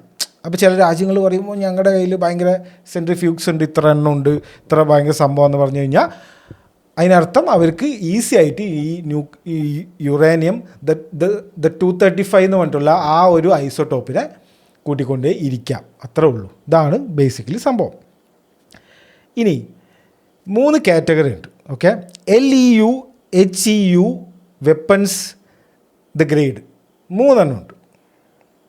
LEU എന്ന് പറഞ്ഞു കഴിഞ്ഞാൽ ലോ എൻറിച്ച്മെൻറ്റ് യുറേനിയം 3 to 5% വരെ, 0.7 3 to 5% വരെ ആവുമ്പോഴാണ് നമ്മുടെ കറണ്ട് ഉണ്ടാക്കാൻ റിയാക്ടർ ഉണ്ടാക്കുമല്ലോ, നമ്മുടെ ഇവിടേക്കുള്ള പോലെ, നമ്മുടെ അതായത് ആ ബോംബില്ല, ആ സീരീസൊക്കെ ഉണ്ടല്ലോ, ചെർണോബിലൊക്കെ ഉള്ള ആ ഒരു സംഭവം ഇല്ലേ, ന്യൂക്ലിയർ റിയാക്ടർ എന്നൊക്കെ പറയില്ലേ, അവിടെയൊക്കെ 3 to 5% വരെ ഉള്ളൂ, അത്രേ ഉള്ളൂ. അതിനാണ് ഇത്രയും പ്രശ്നം. അപ്പോൾ അതിൻ്റെ ഒരു റിയാക്ഷനും ബാക്കിയുള്ള കാര്യങ്ങളും നമ്മളൊന്ന് ആലോചിക്കണം. ഇനി ഹൈ ഗ്രേഡ്, അപ്പോൾ ഇതിനാണ് LEU എന്ന് പറയുക കേട്ടോ. 20% വരെ, 20% ഓർ ഹയർ എന്നാണ് അവർ പറയുന്നത്. അതിനാണ് HEU എന്ന് പറയുക, ഹൈ എൻറിച്ച്ഡ് യുറേനിയം. റിസർച്ച് പർപ്പസിനാണ് അത് ഉപയോഗിക്കുക. റിസർച്ച് പർപ്പസ് എന്ന് പറയുമ്പോൾ തന്നെ നമുക്കറിയാം ഇതെങ്ങോട്ടാണ് ഇതിൻ്റെ പോക്കെന്ന്. അതിങ്ങോട്ടാണ് ഇതിൻ്റെ പോക്ക്. 90% അതിൻ്റെ എബോ ആണ് ന്യൂക്ലിയർ വെപ്പൺസ് ഉണ്ടാക്കാൻ ഉപയോഗിക്കുന്നത്. ഓക്കെ, ഇവിടെ ഒരു കാര്യം നമുക്ക് മനസ്സിലാക്കേണ്ടത്, 60% വരെ എത്തിക്കാനേ പണിയുള്ളൂ. 60 to 90 പെട്ടെന്നെത്തും. ഏറ്റവും ടഫ് പാർട്ട് ഇതിന് 60% എത്തിക്കാനാണ്. ഇറാൻ്റെ കയ്യിൽ ഇപ്പം എന്തുണ്ട്? 60% എൻറിച്ച്ഡ് യുറേനിയം ഉണ്ട്. 408 കിലോ ഉണ്ട് എന്നാണ് പറയുന്നത്. ഈ 408 കിലോ കൊണ്ട് ഒരു 10 ബോംബ് വരെ ഉണ്ടാക്കാം. മനസ്സിലായില്ലേ? അപ്പോൾ ഇത് കേൾക്കുമ്പോൾ നമ്മുടെ മനസ്സിലൊരു ചോദ്യം വരും, എങ്ങനെ കിട്ടി? ഇറാൻ എന്ന് പറയുന്നത് ഓയിൽ മണി ഉണ്ട്, ഓക്കെ, പക്ഷെ എങ്ങനെയായിരിക്കും ഈ ന്യൂക്ലിയർ സംഭവങ്ങളൊക്കെ ഇവിടെ വന്നത്? ആരെങ്കിലും ഒരു ഇനീഷ്യേറ്റീവോ എന്തെങ്കിലുമൊക്കെ എടുത്തിട്ടുണ്ടാവില്ല. അപ്പോൾ അവിടുത്തെ ആൾക്കാർ തന്നെ ഉണ്ടാക്കിയാണോ ഈ ന്യൂക്ലിയർ സംഭവം എന്ന് ചോദിച്ചാൽ അല്ല. അവിടെയാണ് വേറൊരു കളി വരുന്നത്. അത് നമ്മൾ ഇറാൻ്റെ ഹിസ്റ്ററി നോക്കുമ്പോൾ നമ്മൾ CIA ഒരു വലിയൊരു ഫോറിൻ കളികൾ കാണാനുണ്ട് നമുക്ക്. അവരുടെ ഫസ്റ്റ് ഒരു സക്സസ്ഫുൾ ഒരു റെജീം ചേഞ്ച് ഓപ്പറേഷനാണ് പ്രൊജക്റ്റ് അയാക്സ് എന്നുള്ളത്. അതിനെക്കുറിച്ച് നമുക്ക് നോക്കാം. അപ്പോൾ അമേരിക്കയുടെ ഒരു മെയിൻ ഫ്രണ്ട്, അമേരിക്ക തന്നെ ഇറാനിലെ ഒരു മെയിൻ ആളാക്കിയത് ഒരാൾ ഷാ എന്ന് പറഞ്ഞിട്ട്, പുള്ളി ഭരിക്കുമ്പോൾ അമേരിക്കക്കാരാണ് 1967 ഇവർക്ക് റിസർച്ച് റിയാക്ടർ കൊടുത്തത്. അമേരിക്കയും ജർമ്മനിയും കൂടിയിട്ടാണ് ടെഹ്റാൻ ന്യൂക്ലിയർ റിസർച്ച് സെൻറ്റർ ഇവർക്ക് തുടങ്ങിക്കൊടുത്തത്. മനസ്സിലായില്ലേ? അപ്പോൾ ഇത് പ്രൊജക്റ്റ് സ്റ്റാർട്ട് ചെയ്തത് അമേരിക്കക്കാരാണ്. അവർ ഇറാൻ്റെ കുറച്ച് സയൻറ്റിസ്റ്റുകളെ കൊണ്ട് അമേരിക്കയിൽ കൊണ്ട് MIT എന്ന് പറഞ്ഞ ഇൻസ്റ്റിറ്റ്യൂട്ട് ഉണ്ട് അമേരിക്കയിൽ, അവിടെ കൊണ്ട് ട്രെയിൻ ചെയ്യിച്ചിട്ട് മടക്കി വിട്ടു. അപ്പോൾ ഈ ന്യൂക്ലിയർ ഇവിടെ പരിപാടി മൊത്തം തുടങ്ങിയത് ഇവർ തന്നെയാണ്, അമേരിക്കക്കാർ തന്നെയാണ്. അപ്പോൾ അതിനുശേഷം അവിടെ ഒരു ഇസ്ലാമിക് റവല്യൂഷനൊക്കെ വന്നു. ഈ അമേരിക്കൻ ടീംസിനെയും അമേരിക്കയുടെ സപ്പോർട്ടുള്ള ആൾക്കാരെയൊക്കെ ഓടിച്ചു വിട്ടു. പിന്നെ അമേരിക്കൻ സാങ്ഷൻസ് വന്നു, അങ്ങനെ പല കാര്യങ്ങളും വന്നു. അപ്പോൾ ഇനി അമേരിക്കയിൽ സപ്പോർട്ടില്ല. അപ്പോൾ പിന്നെ ഇനി അവിടെ നിന്ന് കിട്ടും ഈ ന്യൂക്ലിയർ പരിപാടി, ഇതുവരെ എത്തിയിട്ടുണ്ടല്ലോ. അപ്പോൾ പിന്നെ ആരുടെ സപ്പോർട്ടിലാണ് ഇവർക്ക് ന്യൂക്ലിയർ കിട്ടിയെന്ന് വെച്ച് കഴിഞ്ഞാൽ 1980s ഈ പാകിസ്ഥാൻ്റെ ഒരാളുണ്ട്, Pakistan father of atomic bomb എന്നൊക്കെ വിളിക്കുന്ന ഒരാളുണ്ട്, AQ ഖാൻ എന്നാണ് പുള്ളിയുടെ പേര്. അയാളുടെ നെറ്റ്വർക്ക് നിന്നാണ് പിന്നീട് ഇവർ കുറേ സെൻട്രിഫ്യൂഗ്സ് ഡിസൈൻസ് ഒക്കെ ഇവർ വാങ്ങിച്ചത്. അയാൾക്ക് എവിടെ നിന്നാണ് കിട്ടിയത്? അയാൾ യൂറോപ്യൻ മോഡലിൽ നിന്ന് അവർ അടിച്ചു മാറ്റിയതാണ്. അതിന് കുറച്ച് കഥകളൊക്കെ ഉണ്ട്, അതൊക്കെ നമ്മൾ പോകണ്ട. നമുക്ക് എവിടെ നിന്നാണ് കിട്ടിയതെന്ന് നമുക്ക് മനസ്സിലായില്ലേ. ഈ സെൻട്രിഫ്യൂഗ് ഡിസൈൻസ് നിന്നും ഈ പണ്ട് ഈ അമേരിക്കക്കാർ കൊടുത്ത ഈ ഐറ്റംസ് എന്നൊക്കെയാണ് ഇപ്പോൾ ഈ അവർ തന്നെ ബോംബ് ചെയ്ത ഈ ഫോർഡോ, നത്താൻസ് എന്നൊക്കെ പറഞ്ഞിട്ടുള്ള ന്യൂക്ലിയർ റിസർച്ച് സെൻറ്റേഴ്സൊക്കെ ഉണ്ടല്ലോ, ന്യൂക്ലിയർ എൻറിച്ച്മെൻറ്റ് സെൻറ്റേഴ്സ്. ആ സെൻറ്റേഴ്സ് അവർ പേവ് ചെയ്ത സാധനം, അവർ പറഞ്ഞു കൊടുത്ത സാധനങ്ങളാണ്. പിന്നീട് ഇവർ സഹായിച്ചത് ഈ പാകിസ്ഥാൻ്റെ ആൾക്കാരാണ്. അതേപോലെ ചൈനക്കാരും റഷ്യക്കാരും സഹായിച്ചിട്ടുണ്ട്. ഇസ്ഫഹാൻ ന്യൂക്ലിയർ സെൻറ്റർ വേറൊരു ന്യൂക്ലിയർ സെൻറ്ററാണ്. അത് ചൈന സപ്പോർട്ട് ചെയ്തിട്ടാണ് അത് ചെയ്തിരിക്കുന്നത്. റഷ്യ ബഷർ എന്ന് പറഞ്ഞിട്ട് ഇവരുടെ ഒരു ന്യൂക്ലിയർ റിയാക്ടർ ഉണ്ട്, മറ്റേ ഇലക്ട്രിസിറ്റി ഉണ്ടാക്കുന്നത്. അത് ഇപ്പോൾ റഷ്യൻ്റെ അണ്ടറിലാണ്. അത് പണ്ട് ജർമ്മൻകാർ കൊടുത്ത സാധനമാണ്. ഓക്കെ, 1980s ജർമ്മൻകാർ കൊണ്ടുവന്ന സാധനമാണ്. അതിനെ ഇവർ റഷ്യക്കാർ ഏറ്റെടുത്തു. അപ്പോൾ ഇത്രയും പറഞ്ഞത് ഇതൊരു ഐഡിയ കിട്ടാനാണ്, ഇതെവിടെ നിന്ന് ഇവർക്ക് കിട്ടി, ഇതെന്താണ് പരിപാടികൾ എന്നറിയാനാണ് ഇത്രയും പറഞ്ഞത്. ഇനിയാണ് നമ്മൾ ഇമ്പോർട്ടൻ്റ് കാര്യത്തിലേക്ക് കിടക്കുന്നത്. JCPOA എന്ന് പറഞ്ഞു കഴിഞ്ഞാൽ ഇറാൻ ന്യൂക്ലിയർ ഡീലാണ്. ഓക്കെ, 2015 UN വെച്ചിട്ട് 5 permanent members US, UK, France, Russia, China, Germany plus ഒരു ജർമ്മനിയും കൂടെ കൂടിയിട്ട് ഒരു ഇറാൻ ന്യൂക്ലിയർ ഡീലുണ്ടാക്കി. കാരണം ഈ ഇറാൻ ഇങ്ങനെ ന്യൂക്ലിയർ എൻറിച്ച് ചെയ്യുന്നത് ഈ മിഡിൽ ഈസ്റ്റിൽ ഒരാൾക്കും ഇഷ്ടമല്ല. പ്രത്യേകിച്ച് UAE ആൾക്കാർക്ക് ഇഷ്ടമല്ല, ഇസ്രായേലിന് പിന്നെ പണ്ടേ ഇഷ്ടമല്ല, ആർക്കും ഇഷ്ടമല്ല. അപ്പോൾ ഇവർക്ക് എന്ത് ചെയ്യണം? ഇവരൊന്ന് കൺട്രോൾ ചെയ്യണം. ഓക്കെ, ഇവരുടെ മേലെ ആണെങ്കിൽ സാങ്ഷൻസാണ് ഇറാൻ്റെ മേലെ. ഇറാനിലേക്ക് അമേരിക്കയിൽ നിന്ന് ലീഗലായിട്ട് ഒരു സാധനവും പോകുന്നില്ല. അമേരിക്ക മേയുടെ ഒരു പ്രൊഡക്ട്സും ഈ ഇറാനിലേക്ക് പോകുന്നില്ല, യൂറോപ്പിൽ നിന്ന് പോകുന്നില്ല, എവിടെ നിന്നും പോകുന്നില്ല. അപ്പോൾ അത് അവർക്കും ഒരു പ്രശ്നമാണ്. അപ്പോൾ മൊത്തത്തിൽ ഒരു ഡീൽ ഉണ്ടാക്കുകയാണ് ഇവർ. ഇത് ഒബാമയുടെ കാലമാണ്, അതും കൂടി ഒന്ന് ആലോചിക്കണം. അമേരിക്കയും ബാക്കിയുള്ളവരൊക്കെ മുന്നിട്ട് ഇറങ്ങിയിട്ടാണ് ഈ ഒരു ഡീൽ ഉണ്ടാക്കിയത്. ഭയങ്കര ഐക്കോണിക് ആയിട്ടുള്ള ഒരു ഡീലാണ്. ഈ ഡീല് പ്രകാരം എങ്ങനെയാണെന്ന് വെച്ച് കഴിഞ്ഞാൽ 3.67% താഴെ എൻറിച്ച് ചെയ്യാൻ പാടുള്ളൂ ഇറാൻ. ഓക്കെ, നമ്മൾ നേരത്തെ പറഞ്ഞു 3 to 5 കറണ്ട് ഉണ്ടാക്കാൻ ഉപയോഗിക്കുന്ന ന്യൂക്ലിയർ റിയാക്ടർ. ഈ ഡീല് പ്രകാരം ന്യൂക്ലിയർ പ്രോഗ്രാമിൽ ലിമിറ്റ് ചെയ്യണം, വെപ്പൺ ഉണ്ടാക്കാൻ പാടില്ല. അങ്ങനെ ചെയ്തു കഴിഞ്ഞാൽ നിങ്ങളുടെ മേലുള്ള സാങ്ഷൻസ് ഉണ്ടല്ലോ, കുറേ സാങ്ഷൻസ്, കുറേ എംബാർഗോയും സാങ്ഷൻസൊക്കെ ഉണ്ട് ഇറാൻ്റെ മേലെ, അത് ഞങ്ങൾ ഇത്തിരി ഒഴിവാക്കി തരാം. 24 മണിക്കൂറും ഈ ഇൻ്റർനാഷണൽ അറ്റോമിക് എനർജി ഉണ്ടല്ലോ, അവരുടെ മോണിറ്ററിങ്ങും നിങ്ങൾ അനുവദിച്ച് കൊടുക്കണം. അവർക്ക് മോണിറ്റർ ചെയ്ത് കഴിഞ്ഞാൽ ഇവർ ഇനിയിപ്പോൾ എല്ലാം ചെയ്യാമെന്ന് പറഞ്ഞിട്ട് ചെയ്യാതെ ഇരിക്കുന്നുണ്ടോ എന്നൊന്ന് നോക്കാനായിരിക്കും. അങ്ങനെ ഒരു പരിപാടി ഉണ്ടാക്കി, അത് സൈൻ ചെയ്തു. സൈൻ ചെയ്യുന്നത് ഭയങ്കര ഐക്കോണിക്കാണ്. കാരണം ഇറാനാണ് ആക്ച്വലി ഇത് ഭയങ്കര നല്ലത്. ഈ സാങ്ഷൻസ് എന്ന് പറഞ്ഞ് ഇവർക്ക് ഓയിൽ ഇൻ്റർനാഷണൽ മാർക്കറ്റിൽ സെല്ല് ചെയ്യാൻ പറ്റില്ല, അങ്ങനെ ഈ ഫ്രീ മാർക്കറ്റിൽ സെല്ല് ചെയ്യാൻ പറ്റില്ല, അങ്ങനെ പല റെസ്ട്രിക്ഷൻസും ഉണ്ട്. പിന്നെ ബില്യൺസ് ഓഫ് ഇവരുടെ അസറ്റൊക്കെ ഫ്രോസണായി കിടക്കുകയാണ്, ഈ അമേരിക്കക്കാർ ഫ്രോസണാക്കി വെച്ചിരിക്കുകയാണ്. അപ്പോൾ ആക്ച്വലി ഇറാനാണ് ഭയങ്കര ഇത്, അതായത് ഇറാൻകാരും സാധനം ഉണ്ടായിക്കൊണ്ടിരിക്കണം. മറ്റുള്ളവർ വന്നിട്ട് പറയണു അത് നിങ്ങൾ ഇത്തിരി നിർത്ത്, ഞങ്ങൾ നിങ്ങൾക്ക് ഒരുപാട് പൈസയും നിങ്ങളുടെ ഓയിൽ നിങ്ങളെയൊക്കെ എവിടെ വേണമെങ്കിൽ സെല്ല് ചെയ്ത് അതിനുള്ള പെർമിഷനും എല്ലാം തരാം, നിങ്ങൾ ആ പരിപാടി ഒന്ന് നിർത്തുക എന്ന് പറഞ്ഞാൽ, അപ്പോൾ ഇറാൻ എന്നാൽ ശരി ഞങ്ങൾ നിർത്താം എന്നുള്ള ലെവലിലായിരുന്നു അത്.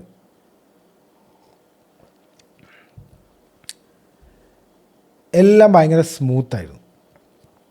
3 കൊല്ലം വൻ കോമഡിയാണത്. 3 കൊല്ലം ഭയങ്കര സ്മൂത്തായിരുന്നു എന്ന് പറഞ്ഞാൽ 98% അവർ റെഡ്യൂസ് ചെയ്തു. അവരുടെ 10 ഈ ഇതുണ്ടല്ലോ എൻറിച്ച്മെൻറ്റിൻ്റെ പ്രോഗ്രാം അവർ 98% നിർത്തി. സ്ലാഷ്ഡ്, അതായത് സെൻട്രിഫ്യൂഗ്സ് ഉണ്ടല്ലോ, സെൻട്രിഫ്യൂഗ്സിൻ്റെ മൊത്തം 2/3 ഭാഗവും സ്റ്റോപ്പ് ചെയ്തു. ഓക്കെ, വർക്ക് ചെയ്യുന്നില്ല. ഇപ്പോൾ ഈ ഫോർഡോ, ഇപ്പോൾ ബോംബ് ചെയ്ത സാധനം ഉണ്ടല്ലോ ഫോർഡോ, അത് ന്യൂക്ലിയർ എൻറിച്ച്മെൻറ്റ് സെൻറ്റർ ആയിരുന്നു. അതിനവർ ന്യൂക്ലിയർ റിസർച്ച് സെൻറ്ററാക്കി. റിസർച്ച് മാത്രമേ ചെയ്യുന്നുള്ളൂ അവിടെ, സയൻറ്റിഫിക് റിസർച്ച് മാത്രമേ ചെയ്യുന്നുള്ളൂ, ബാക്കി എല്ലാം നിർത്തി. 2018 എന്താണ് കോമഡി എന്ന് ചോദിച്ചു കഴിഞ്ഞാൽ, നമ്മുടെ അണ്ണൻ വന്നു, ഡൊണാൾഡ് ട്രംപ് വന്നു. അണ്ണൻ വന്നിട്ട് ഇത് ഭയങ്കര ഐക്കോണിക്കാണെന്ന് ഞാൻ നേരത്തെ പറഞ്ഞു. അപ്പോൾ ഈ ഒബാമൻ്റെ സമയത്ത് ഉണ്ടാക്കിയൊരു ഒബാമൻ്റെ ഒരു ലെഗസിയാണിത്, വാപ്പച്ചിയുടെ ലെഗസി എന്ന് പറഞ്ഞ പോലെ ഒബാമൻ്റെ ലെഗസിയാണിത് ഈ ഡീല്. കാരണം ഇറാനെ കൊണ്ട് ഇങ്ങനൊരു ഡീല് സൈൻ ചെയ്യിപ്പിക്കുക, അത് കാരണം മിഡിൽ ഈസ്റ്റിൽ മുഴുവൻ സമാധാനം വരിക എന്നൊക്കെ പറഞ്ഞു കഴിഞ്ഞാൽ ഇറ്റ്സ് വെരി ഐക്കോണിക്. കാരണം ഒരു അമേരിക്കൻ പ്രസിഡന്റ് ഇടപെട്ട്, അല്ലെങ്കിൽ അമേരിക്ക ഇടപെട്ട്, UN ഇടപെട്ട് ഇതൊക്കെ നടത്തി എന്ന് പറഞ്ഞാൽ തന്നെ ഇത് ഭയങ്കര സംഭവമാണ്. അത് അണ്ണനത്ര താല്പര്യമില്ല, ട്രംപിന് അതത്ര ഒരു ഈഗോ ഹെർട്ട് പരിപാടിയാണത്. ക്യാൻസൽ ചെയ്തു. ക്യാൻസൽ ചെയ്യാൻ ഇസ്രായേലിൻ്റെ നല്ല ഫോഴ്സും കൂടി ഉണ്ടായിരുന്നു. അവരും നല്ലോണം ക്യാമ്പയിൻ ചെയ്തിട്ടുണ്ടായിരുന്നു ഇത് ക്യാൻസൽ ചെയ്യാൻ വേണ്ടിയിട്ട്. നെതന്യാഹു പബ്ലിക്കലി ലോബി ചെയ്തു. പബ്ലിക്കലി എന്ന് പറഞ്ഞാൽ പലതവണ പറഞ്ഞു ഇത് കാരണം ഇതത്ര നല്ലതല്ല. കാരണം അവരിപ്പോൾ ഓക്കെയാണ്. ഈ പൈസ എന്ന് പറയുന്നത് ഇവർക്ക് ഒരു ലോഡ് പൈസ പെട്ടെന്ന് കിട്ടുകയാണ്. ആ പൈസ കൊണ്ട് ഇവർ സപ്പോർട്ട് ചെയ്യുന്ന കുറേ ടീംസ് ഉണ്ട്. ഈ ഹെസ്ബുള്ള, ലെബനനിലുള്ള ഹെസ്ബുള്ള എന്ന് പറഞ്ഞിട്ടുള്ള ആൾക്കാരുണ്ട്, ഹമാസ് ഉണ്ട്. ഹമാസിനെയൊക്കെ ഇറാൻകാർ പബ്ലിക്കലി സപ്പോർട്ട് ചെയ്യുന്ന സംഭവമാണ്. ടെററിസ്റ്റ് ഓർഗനൈസേഷന് ഇറാൻ്റെ ഈ ഫ്രീസ് ചെയ്ത അസറ്റ്സ് അൺഫ്രീസ് ചെയ്ത് കഴിഞ്ഞാൽ ആ പൈസ ഇൻഡയറക്റ്റ്ലി അവർക്ക് എത്തും. അത് ഞങ്ങൾക്ക് തന്നെയാണ് പണി. അവർ ന്യൂക്ലിയർ ഉണ്ടാക്കുന്നില്ല ശരി, പക്ഷേ ഇത് മാത്രം പോരാ എന്ന് പറഞ്ഞിട്ട് എല്ലാവരും ഈ ഫോഴ്സ് ചെയ്തിട്ടും, പിന്നെ ട്രംപിനും ഇതൊരാഗ്രഹം ഉണ്ടായിരുന്നു ഈ ഒബാമൻ്റെ സാധനം ക്യാൻസൽ ചെയ്യാമെന്ന് പറഞ്ഞിട്ട് അത് ക്യാൻസൽ ചെയ്തു. Iran nuclear deal cancelled on 2018. കാരണം അതിൽ വേറെയും കുറച്ച് കാരണങ്ങളുണ്ട്. അത് നമ്മൾ ഇവരുടെ സൈഡ് മാത്രം പറഞ്ഞാൽ പോരാ. ന്യൂക്ലിയറിന് മാത്രമേ പ്രശ്നമുള്ളൂ. ഈ ബലിസ്റ്റിക് മിസൈലും ബാക്കിയുള്ള മിസൈലുകളൊക്കെ ഇല്ലേ, ഇപ്പോൾ ഈ ഇറാൻ വിട്ടുകൊണ്ടേയിരിക്കുന്ന സാധനങ്ങളില്ലേ, ഇതിനൊന്നും ഇത് ബാധകമല്ല. അപ്പോൾ ഇവർക്ക് ഒരു ലോഡ് പൈസ കിട്ടിക്കഴിഞ്ഞാൽ ഇവർ ഈ കുറേ മിസൈലൊക്കെ ഉണ്ടാക്കിയാലോ, മിസൈൽ ഉണ്ടാക്കി വിടാൻ തുടങ്ങിയാലോ. ന്യൂക്ലിയർ ഇല്ല എന്നുള്ളേ ഉള്ളൂ. ഇവിടെ കിട്ടിയ വേഴ്സ്റ്റ് ഡീൽ എവർ നെഗോഷിയേറ്റഡ് എന്നാണ് ഡൊണാൾഡ് ട്രംപ് ഓപ്പൺലി ഈ ഡീലിനെ കുറിച്ച് പറഞ്ഞിരിക്കുന്നത്. പിന്നെ സൗദി UAE ഇത് ഡീലിന് അവർ കുറച്ച് കഴിഞ്ഞപ്പോൾ അവർ ഇറാൻ്റെ ആ ഒരു വളർച്ച ഈ ഒരു ഡീല് കാരണം അവർ വളർച്ച കണ്ടപ്പോൾ അവർക്കും ഇത് പറ്റിയില്ല. അപ്പോൾ എല്ലാവരും ലോബി ചെയ്തിട്ട് ഈ ഡീല് ക്യാൻസൽ ചെയ്തു. അതാണ് ഇപ്പോൾ പ്രശ്നം ഉണ്ടായത്. ആ ഡീൽ അന്ന് ക്യാൻസൽ ചെയ്തുകൊണ്ടാണ് ഇപ്പം ഇത്ര പ്രശ്നം. അത് ക്യാൻസൽ ചെയ്തപ്പോൾ ഇറാൻകാർ എന്ത് ചെയ്ത്, ഓഹോ ഡീൽ ക്യാൻസൽ ചെയ്തോ, എന്നാൽ ഞങ്ങൾ ഡബിൾ സ്ട്രോങ്ങിൽ ഇനി യുറാനിയം എൻറിച്ച് ചെയ്യും, ആഹാ ഞങ്ങൾ 90% എത്തിയിട്ടേ ഇനി വേറെ കാര്യമുള്ളൂ എന്ന് പറഞ്ഞിട്ട് അവരും തുടങ്ങുമല്ലോ. പിന്നെ ഡൊണാൾഡ് ട്രംപ് പോയി ബൈഡൻ വന്നു. ബൈഡൻ വന്നപ്പോൾ വീണ്ടും 2021-22 കാലഘട്ടത്തിൽ ഒന്നുകൂടെ ഡീലുണ്ടാക്കാൻ നോക്കി. അപ്പോൾ ഇറാൻ പറഞ്ഞു, നിങ്ങൾ എക്സിറ്റ് ചെയ്യില്ല എന്നുള്ള ഉറപ്പുണ്ടെങ്കിൽ ഡീല് സമ്മതിക്കാം. അത് മാത്രമല്ല, വേറെ അതേ സമയത്ത് ആ ഒരു കുറച്ച് അളവിൽ കുറച്ച് പരിപാടികൾ നടത്തിയിട്ടുണ്ട്. ആര്? ഇസ്രായേലും മൊസാഡും കൂടെ ഇറാനിൽ കുറച്ച് കാര്യങ്ങൾ നടത്തിയിട്ടുണ്ട്. സുലൈമാൻസ് അസാസിനേഷൻ എന്ന് പറഞ്ഞിട്ടുള്ള വലിയൊരു സംഭവം നടത്തിയിട്ടുണ്ട്. ജനുവരി 3, 2020 ഈ അയത്തുള്ള ഖമീനി കഴിഞ്ഞ് കഴിഞ്ഞാൽ സെക്കൻഡ് ഇറാൻ്റെ ആളാണ് ഈ സുലൈമാൻ എന്ന് പറഞ്ഞിട്ടുള്ള ആൾ. IRGC എന്ന് പറയും അവരുടെ മെയിൻ സംഭവം, ഈ മിലിറ്ററി പോലത്തെ സംഭവം. അതിൻ്റെ ഹെഡാണ് പുള്ളി. ബാഗ്ദാദിൽ ഇറാഖിൽ വെച്ചിട്ട് ഒരു എയർപോർട്ടിൽ ഇയാളെ ഇറങ്ങിയപ്പോൾ US ഡ്രോൺ വെച്ചിട്ട് ഇയാളെ കൊന്നു, മിസൈൽ വിട്ടിട്ട് ഇയാളെ കൊന്നു. ഡൊണാൾഡ് ട്രംപ് ഓർഡർ ചെയ്ത ഒരു പരിപാടിയാണത്. അതിന് റെസ്പോൺസായിട്ട് അവർ അന്ന് തന്നെ ജനുവരി 8 5 ദിവസം കഴിഞ്ഞിട്ട് ഇതേപോലെ ഇപ്പം നടന്നില്ലേ, ഇപ്പോൾ നമ്മളെ മറ്റേ US ബേസിലേക്ക് മിസൈൽ വിട്ടില്ലേ, അതുപോലെ അന്ന് ഇറാഖിലുള്ള US ബേസിലേക്ക് ഇതേപോലെ മിസൈലൊക്കെ വിട്ടിട്ടുണ്ടായിരുന്നു. അന്നത്തെ പോലെ തന്നെ ഒന്നും സംഭവിച്ചൊന്നുമില്ല, മിസൈല് വിട്ടിട്ടുണ്ടായിരുന്നു. പിന്നെ ഇഷ്ടംപോലെ ന്യൂക്ലിയർ സയൻറ്റിസ്റ്റുമാരെ കൊന്നുകൊണ്ടേയിരുന്നിട്ടുണ്ട്. ഓക്കെ, ഇറാൻസ് ഓപ്പൺഹൈമർ എന്ന് വിളിക്കുന്ന ഒരാളുണ്ട്, മോസിൻ ഫക്കിസാദെ, പ്രൊനൗൺസിയേഷൻ എങ്ങനെയാണെന്ന് അറിയില്ല, നമ്മളിങ്ങനെ വിളിക്കുക മോസിൻ ഫക്കിസാദെ എന്ന് പറഞ്ഞിട്ടുള്ള ആളിനെ, അയാളാണ് ഈ അറ്റോമിക് സംഭവങ്ങളുടെ മെയിൻ ആൾ. അയാളെയും കൊന്നു. അയാളെ കൊന്നത് വല്ലാത്തൊരു ഇതിൽ വെച്ചിട്ടാണ്. AI കൺട്രോൾഡ് വെപ്പൺ യൂസ് ചെയ്തിട്ട്, അതായത് സാറ്റലൈറ്റ് വഴി കൺട്രോൾ ചെയ്യുന്ന ഒരു വെപ്പൺ യൂസ് ചെയ്തിട്ട് ഇയാൾ വണ്ടിയിൽ പോകുമ്പോൾ വേറൊരു നിർത്തിയിരിക്കുന്ന വണ്ടിയിൽ ആളില്ലാണ്ട് കൊന്നതാണ്. മൊസാഡാണ് അതിൻ്റെ പിന്നിൽ നിന്ന് പിന്നീട് അവർ സമ്മതിക്കും ചെയ്തു. അതിൻ്റെ എവിഡൻസ് ഒക്കെ വന്നു. സെൽഫ് ഡിസ്ട്രക്ട് ചെയ്യുന്ന ഒരു തോക്ക് യൂസ് ചെയ്തിട്ട്, ആളുമില്ല തെളിവില്ല ഒന്നുമില്ല, വേറെ നിർത്തിയിരിക്കുന്ന വണ്ടിയിൽ തോക്ക് ഫയർ ചെയ്ത് അയാളെ കൊന്നു. ഏപ്രിൽ 11, 2021 നതാൻസ് എന്ന് പറഞ്ഞിട്ടുള്ള എൻറിച്ച്മെൻറ്റ് സെൻറ്റർ ഇല്ലേ, അവിടെ ആയിരക്കണക്കിന് സെൻട്രിഫ്യൂഗ്സിനെ മാസീവ് എക്സ്പ്ലോഷൻ നടത്തി പൊട്ടിച്ചു. ഇത് ടൈമിംഗ് ആണ് നമ്മൾ നോക്കേണ്ടത്. ഒരു ദിവസം മുന്നേ ഇറാൻകാർ IR-5 IR-6 എന്ന് പറഞ്ഞിട്ടുള്ള അവരുടെ സെൻട്രിഫ്യൂഗ്സ്, കുറച്ച് അഡ്വാൻസ്ഡ് ആയിട്ടുള്ള സെൻട്രിഫ്യൂഗ്സ് അവരുടെ കയ്യിലുണ്ട് എന്ന് അനൗൺസ് ചെയ്തതിൻ്റെ അടുത്ത ദിവസമാണ് ഇത് പൊട്ടിച്ചു. മൊസാഡിന് എല്ലാവിടെയും സ്പൈകളുണ്ട്. മൊസാഡിൻ്റെ ഓപ്പറേഷൻസ് എന്ന് അറിയാലോ, അതിന് നമ്മൾ ഇനി പ്രത്യേകിച്ച് പറയേണ്ട കാര്യമില്ല. They are well prepared for anything. അപ്പോൾ അതിൻ്റെ ഒരു ഭാഗമായിട്ടാണ് ഈ ഓപ്പറേഷൻസ് മൊത്തം നടന്നിരിക്കുന്നത്. 2023 ജൂണിൽ 2021 വേറൊരു ന്യൂക്ലിയർ ഫെസിലിറ്റി അവർ അറ്റാക്ക് ചെയ്തു. ഇതേപോലെ സെൻട്രിഫ്യൂഗിൻ്റെ കമ്പോണൻസ് ഉണ്ടാക്കുന്ന ഒരു സെൻറ്ററാണ്. അവിടെയും ഇവരൊരു എക്സ്പ്ലോഷൻ നടത്തിയിട്ടുണ്ട്. ഇനി വേറൊരു, അപ്പോൾ ഇതിൻ്റെയൊക്കെ ഒരു സമയം നോക്കിക്കഴിഞ്ഞാൽ 2021 മനസ്സിലായ. അതായത് ഡൊണാൾഡ് ട്രംപ് ക്യാൻസൽ ചെയ്തു 2018. പിന്നീട് 2021 ബൈഡനാണ്. അപ്പോൾ ബൈഡൻ ഈ ഡീൽ റീനെഗോഷിയേറ്റ് ചെയ്യുമോ എന്നൊരു സംശയമുണ്ട്. അപ്പോൾ ഇത്രയും അവിടെ ഒരു ഇത് കൊടുക്കുക, എന്തെങ്കിലുമൊക്കെ നെഗോഷിയേറ്റ് ചെയ്യുന്നതിൻ്റെ ഇടയിലായിരിക്കും ഇവർ ഇങ്ങനത്തെ ഓരോ അറ്റാക്ക് നടത്തുന്നത്. മനസ്സിലായ? ടൈമിങ് നോക്കണം. അപ്പോൾ സംബഡി വാൻസ് ഈ ഈ ഡീല് ഇനി വരരുത് എന്ന് പറഞ്ഞിട്ട് ഇവർ തന്നെ നടത്തുന്ന കുറേ അറ്റാക്കുകളൊക്കെയാണിത്. മനസ്സിലായെന്ന് വിചാരിക്കുന്നു. സയൻറ്റിസ്റ്റുകളെ കൊല്ലുക, അവിടുത്തെ മെയിൻ ആൾക്കാരെ കൊല്ലുക, അതൊക്കെ എന്തിനാണ്? ഈ ഡീലും ഇനി അമേരിക്കയുമായിട്ട് ഒരു ഡീലും നിങ്ങൾ ചെയ്യരുത് എന്ന് പറഞ്ഞിട്ട് കൊണ്ട് അമേരിക്കനും മൊസാഡിനെയൊക്കെ ഇവരുമായിട്ടുള്ള ഡീല് ചെയ്ത് കഴിഞ്ഞാൽ പണിയാണ്, UN ആയിട്ടുള്ള ഡീല് ചെയ്യരുത് എന്നൊരു സെൻറ്റിമെൻറ്റ്സ് ഇറാനിൽ അത് ഉണ്ടാക്കിയിട്ടുണ്ടായിരുന്നു. ഓക്കെ, അതുകൊണ്ട് തന്നെയാണ് ആ ഡീല് പിന്നെ സംഭവിക്കാതെ പോയത്. വേണമെന്നുണ്ടെങ്കിൽ ഇപ്പോൾ ഡീൽ ഉണ്ടാക്കാവുന്നതേ ഉള്ളൂ. ഇപ്പോൾ ബൈഡൻ സോഫ്റ്റ് ആയിട്ടുള്ള ആളാണ്. പുള്ളി പറഞ്ഞാൽ പുള്ളിക്ക് ഒരു നല്ലൊരു ഡീൽ കൊടുത്താൽ അത് അവർ സമ്മതിക്കും.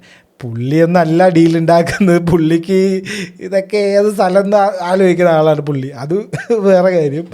പക്ഷേ അവരും ഡീൽ ഉണ്ടാക്കാവുന്നതായിരുന്നു. പക്ഷേ ഇറാനിൽ ഇത്രയും അറ്റാക്സും ബാക്കിയുള്ള നടന്നപ്പോൾ അവിടെ സെൻറ്റിമെൻറ്റ്സ് മാറും. ഇനിയിപ്പോൾ നമ്മൾ ഇങ്ങനെ ചെയ്യുന്നവരുടെ അടുത്ത് നമ്മൾ ഡീൽ ഉണ്ടാക്കണോ എന്നുള്ളൊരു ഇത് ഈ ഇത്രയും ഓപ്പറേഷനിലൂടെ അവർ ചെയ്തെടുത്തു. സിമ്പിളായിട്ട് ഞാനിങ്ങനെ കുറേ ഓപ്പറേഷൻസ് ഇങ്ങനെ ഇവർ കുറേ ഈ അറ്റാക്സ് ഓൺ ഇറാൻസ് ന്യൂക്ലിയർ എന്ന് പറഞ്ഞിട്ട് ഞാൻ അങ്ങനെ നോക്കുമായിരുന്നു. അപ്പോൾ ജസ്റ്റ് ഒന്ന് compare this with the timing of renegotiating the deal with Biden എന്ന് പറഞ്ഞിട്ട് ജസ്റ്റ് ഒന്ന് അടിച്ച് നോക്കിയതാണ്. അപ്പോഴാണ് എനിക്കിത് കിട്ടിയത്. അത്രേ ഉള്ളൂ. ഇത് വലിയ നമ്മൾ ഭയങ്കര കോൺസ്പിറസി ആംഗിൾ ചിന്തിക്കുക ഒന്നും വേണ്ട. Just these are facts in front of our eyes. So ആ 2015 ഡീൽ ഉണ്ടാക്കിയത് ആർക്കും അങ്ങനെ ഇഷ്ടമായിട്ടില്ല. അതിൻ്റെ സൂചനകളും അതിൻ്റെ പരിപാടികളാണ് അതിൻ്റെ ഒരു ആഫ്റ്റർ മാത്താണ് നമ്മളിവിടെ ഇപ്പോൾ കഴിഞ്ഞ ആഴ്ച യുദ്ധം നടന്നില്ലേ, അന്ന് ഉണ്ടാക്കിയ ഡീല് ഉണ്ടെങ്കിൽ ഇപ്പോൾ യുദ്ധമില്ല, പ്രശ്നമില്ല, ഒന്നുമില്ല. വേറെ ഇത് പ്രശ്നം ഉണ്ടാവും. ഇറാൻകാരൻ്റെ ഇഷ്ടംപോലെ പിന്നെ മിസൈലായിരിക്കും. പിന്നെ ഇറാന് പിന്നെ ഭയങ്കര പിടിച്ചാൽ കിട്ടാത്ത ലെവലിലെത്തും. ഈ അവരുടെ ഇഷ്ടംപോലെ ഓയിലുണ്ട്. വേൾഡ്സ് 4th ലാർജസ്റ്റ് ഓയിലുള്ള കൺട്രിയാണ് ഇറാൻ. ചില്ലറ ഓയിലൊന്നുമല്ല. അപ്പോൾ അവരുടെ പൈസൻ്റെ അവസാനം അവർ വലിയ ആൾക്കാരായി കഴിഞ്ഞാൽ പിന്നെ പിടിച്ചാൽ കിട്ടില്ല. പിന്നെ അവർ ന്യൂക്ലിയർ ഉണ്ടാക്കിയാലും ചോദിക്കാൻ പോയി കഴിഞ്ഞാൽ അവർ ഒരു മിസൈൽ എടുത്ത് വിടും, നീ പോടാന്നുണ്ട് പിടികിട്ടിയ. അപ്പോൾ അതും ഉള്ള കാര്യം തന്നെയാണ്. അങ്ങനെ ഒരു കൺട്രീനെ ഒരു ഡീൽ ഉണ്ടാക്കുമ്പോൾ 2 പേർക്കും ഒരു ഇതിൽ കിട്ടണ്ടേ. ഒന്നെങ്കിൽ ബാലിസ്റ്റിക് മിസൈലെല്ലാം നിർത്തണമെന്നോ അങ്ങനെ എന്തെങ്കിലുമൊക്കെ ഒരു ഡീൽ വേണം. അതിനൊന്നും ആരും സമ്മതിക്കില്ല. അപ്പോൾ അതാണ് മൊത്തത്തിൽ ഇതാണ് ഈ ഒരു സംഭവം. ഇറാൻ ന്യൂക്ലിയർ ഡീല് എവിടെ തുടങ്ങി ഇപ്പോൾ എവിടെ അവസാനിച്ച് നിൽക്കുന്നു എന്ന് നമുക്ക് മനസ്സിലാവും. ഇതിൻ്റെ കൂടെ വേറൊരു ഇൻട്രസ്റ്റിംഗ് ആയത് നോക്കുമ്പോൾ എനിക്ക് കിട്ടിയതാണ്. ഇതുമായിട്ട് ബന്ധമില്ല, കുറച്ച് മുന്നെയാണ്. 2009 to 2010 സ്റ്റെക്സ്നെറ്റ് സൈബർ അറ്റാക്സ് എന്ന് പറഞ്ഞിട്ടൊരു പരിപാടിയുണ്ട്. ഇത് ഭയങ്കര ഒരു സംഭവമാണ്. ഈ സൈബർ വെപ്പൺസ് ഇല്ലേ, സൈബർ വെപ്പണറി യൂസ് ചെയ്തിട്ട് ഇറാനും ഇസ്രായേലിൻ്റെയും സൈബർ വെപ്പണറി യൂസ് ചെയ്തിട്ട് ഇവർ രണ്ടുപേരും കൂടെ ഈ ഇറാൻ്റെ ന്യൂക്ലിയർ എൻറിച്ച്മെൻറ്റ് സെൻറ്ററിൽ നടത്തിയ നറ്റാൻസ് ന്യൂക്ലിയർ ഫെസിലിറ്റി ഇല്ല, അവിടെ ഇവരെന്ത് ചെയ്തു വെച്ച് കഴിഞ്ഞാൽ ഹാക്ക് ചെയ്തു. അത് എങ്ങനെ ഹാക്ക് ചെയ്ത് ഈ സൈബർ വെപ്പൺസ് യൂസ് ചെയ്തപ്പോൾ അത് ഒന്നാമത് ആരും അറിയില്ല. ഓക്കെ, രണ്ടാമത് ഇങ്ങനെ ഇപ്പോൾ ഒരു ഭയങ്കര ഒരു സംഭവമായിട്ട് ഞങ്ങളിത് ചെയ്തു എന്നൊന്നും പറയില്ല. അത് ഏതോ ഹാക്കേഴ്സ് ആണെന്നാണ് എപ്പോഴും പറയുക. പക്ഷെ ഇവർ ഇത് ചെയ്തതാണ്. അപ്പോൾ സ്റ്റെക്സ്നെറ്റ് സൈബർ അറ്റാക്സ് എന്നാണ് അതിൻ്റെ പേര്. ഇവരെന്താണ് ഹാക്ക് ചെയ്ത് ചോദിച്ചു കഴിഞ്ഞാൽ സെൻട്രിഫ്യൂഗ്സ് ഇല്ലേ, നറ്റാൻസ് ഫെസിലിറ്റിയിലുള്ള സെൻട്രിഫ്യൂഗ്സിനെ ഹാക്ക് ചെയ്തു. മെഷീൻസ് ഔട്ട് ഓഫ് കൺട്രോളായിട്ട് വർക്ക് ചെയ്തു വന്നു. നോർമൽ റീഡിംഗ് ആണ് കാണിക്കുക. അതായത് നമ്മുടെ ഇതിൻ്റെ പേര് ഇടയ്ക്കിടയ്ക്ക് മറന്നു. ചെർണോബിലിൽ അവർ വന്നിട്ട് പറയില്ലേ, ഇത് കുഴപ്പമില്ലല്ലോ റീഡിംഗ് ഒക്കെ ഉള്ളതാണല്ലോ എന്ന് പറഞ്ഞിട്ട് പറയില്ലേ, അത് കാണിക്കും. പക്ഷേ അവിടെ മെഷീൻസ് കിടന്ന് അവിടെ ഔട്ട് ഓഫ് കൺട്രോളായി ഉണ്ടാവും. അതുപോലെയാണ് അന്ന് സംഭവിച്ചത്. അപ്പോൾ എന്തുകൊണ്ടും അവിടെ ഈ ന്യൂക്ലിയർ റിയാക്ഷനും പ്രശ്നങ്ങളൊന്നും ഉണ്ടായില്ല. അപ്പോൾ ഇത്രയും ഭയങ്കര ഒരു സെറ്റ് ബാക്ക് ആയിരുന്നു. 1-2 കൊല്ലം ന്യൂക്ലിയർ റിസർച്ച് ഇറാൻ്റെ സെറ്റ് ബാക്ക് ചെയ്തു. അതായത് 1-2 കൊല്ലം എടുത്തു അന്നുണ്ടായ ആ ഒരു പ്രശ്നങ്ങളൊക്കെ ഒന്ന് മാറിയെടുക്കാൻ. ഇറാനിയൻ ഹാക്കേഴ്സ് എന്ന് പറഞ്ഞിട്ട് കേട്ടിട്ടുണ്ടാവും. ഇത് ഇറാനിയൻ ഹാക്കേഴ്സ് ഭയങ്കരന്മാരാണ് എന്നൊക്കെ പറഞ്ഞിട്ട് കേട്ടിട്ടുണ്ടാവും. ഈ ഒരു പ്രശ്നം, ഈ ഒരു സ്റ്റെക്സ്നെറ്റ് സൈബർ അറ്റാക്ക് നടത്തിയില്ല അമേരിക്കയും ഇസ്രയേലും കൂടെ. അതിന് ശേഷമാണ് ഇറാനിയൻ ഈ സൈബർ ആർമി തന്നെ അവരുണ്ടാക്കിയെടുത്തത്. അങ്ങനെയാണ് ഈ ഇറാനിയൻ ഹാക്കേഴ്സ് ജനിക്കുന്നത്.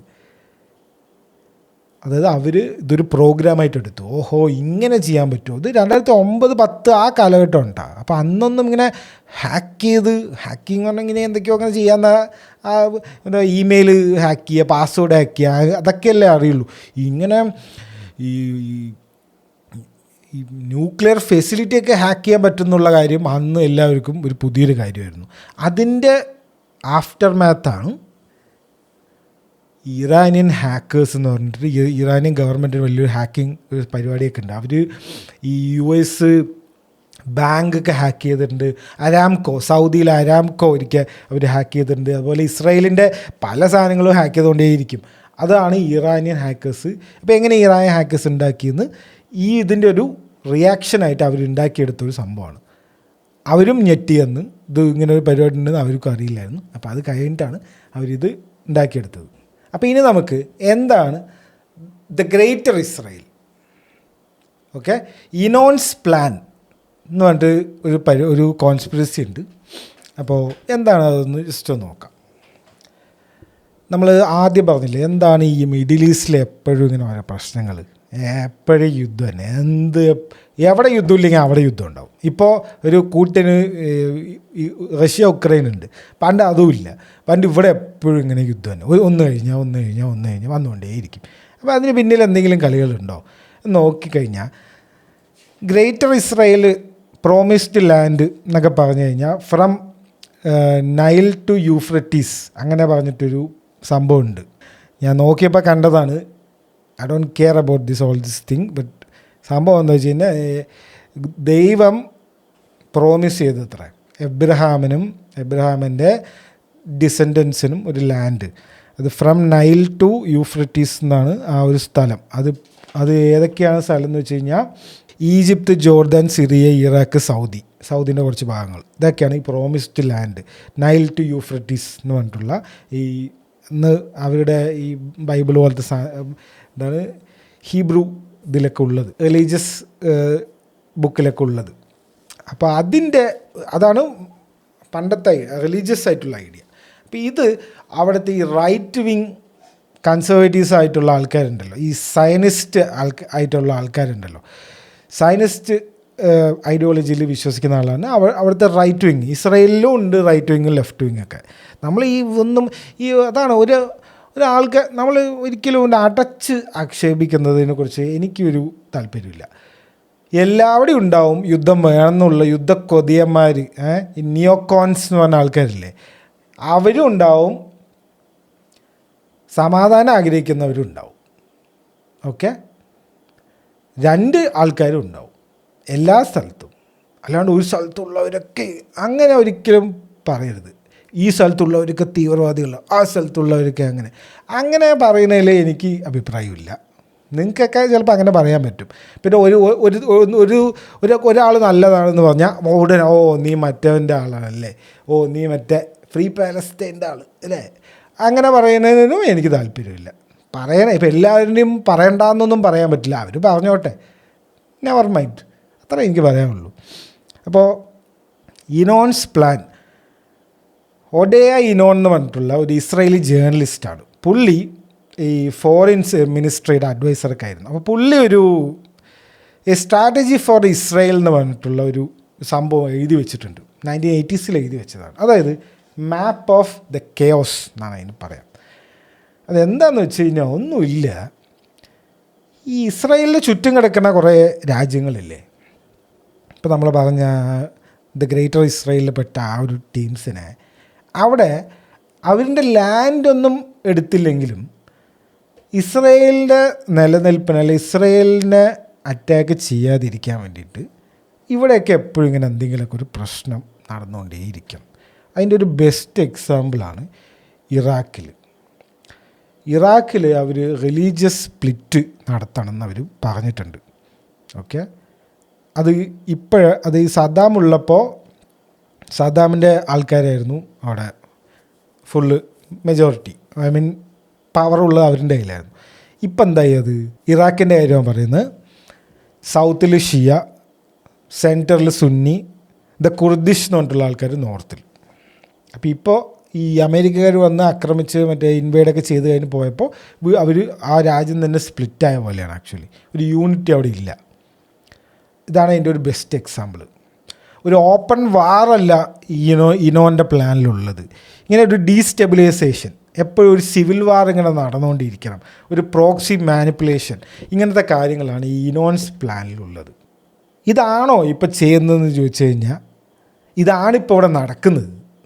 നേരത്തെ നമ്മൾ ആദ്യം ഒരു കാര്യം പറഞ്ഞു, 2002 സദ്ദാമിനെ അടിക്കണം എന്ന് പറഞ്ഞിട്ട് US പോയിട്ട് നെതന്യാഹു പറഞ്ഞ കാര്യം.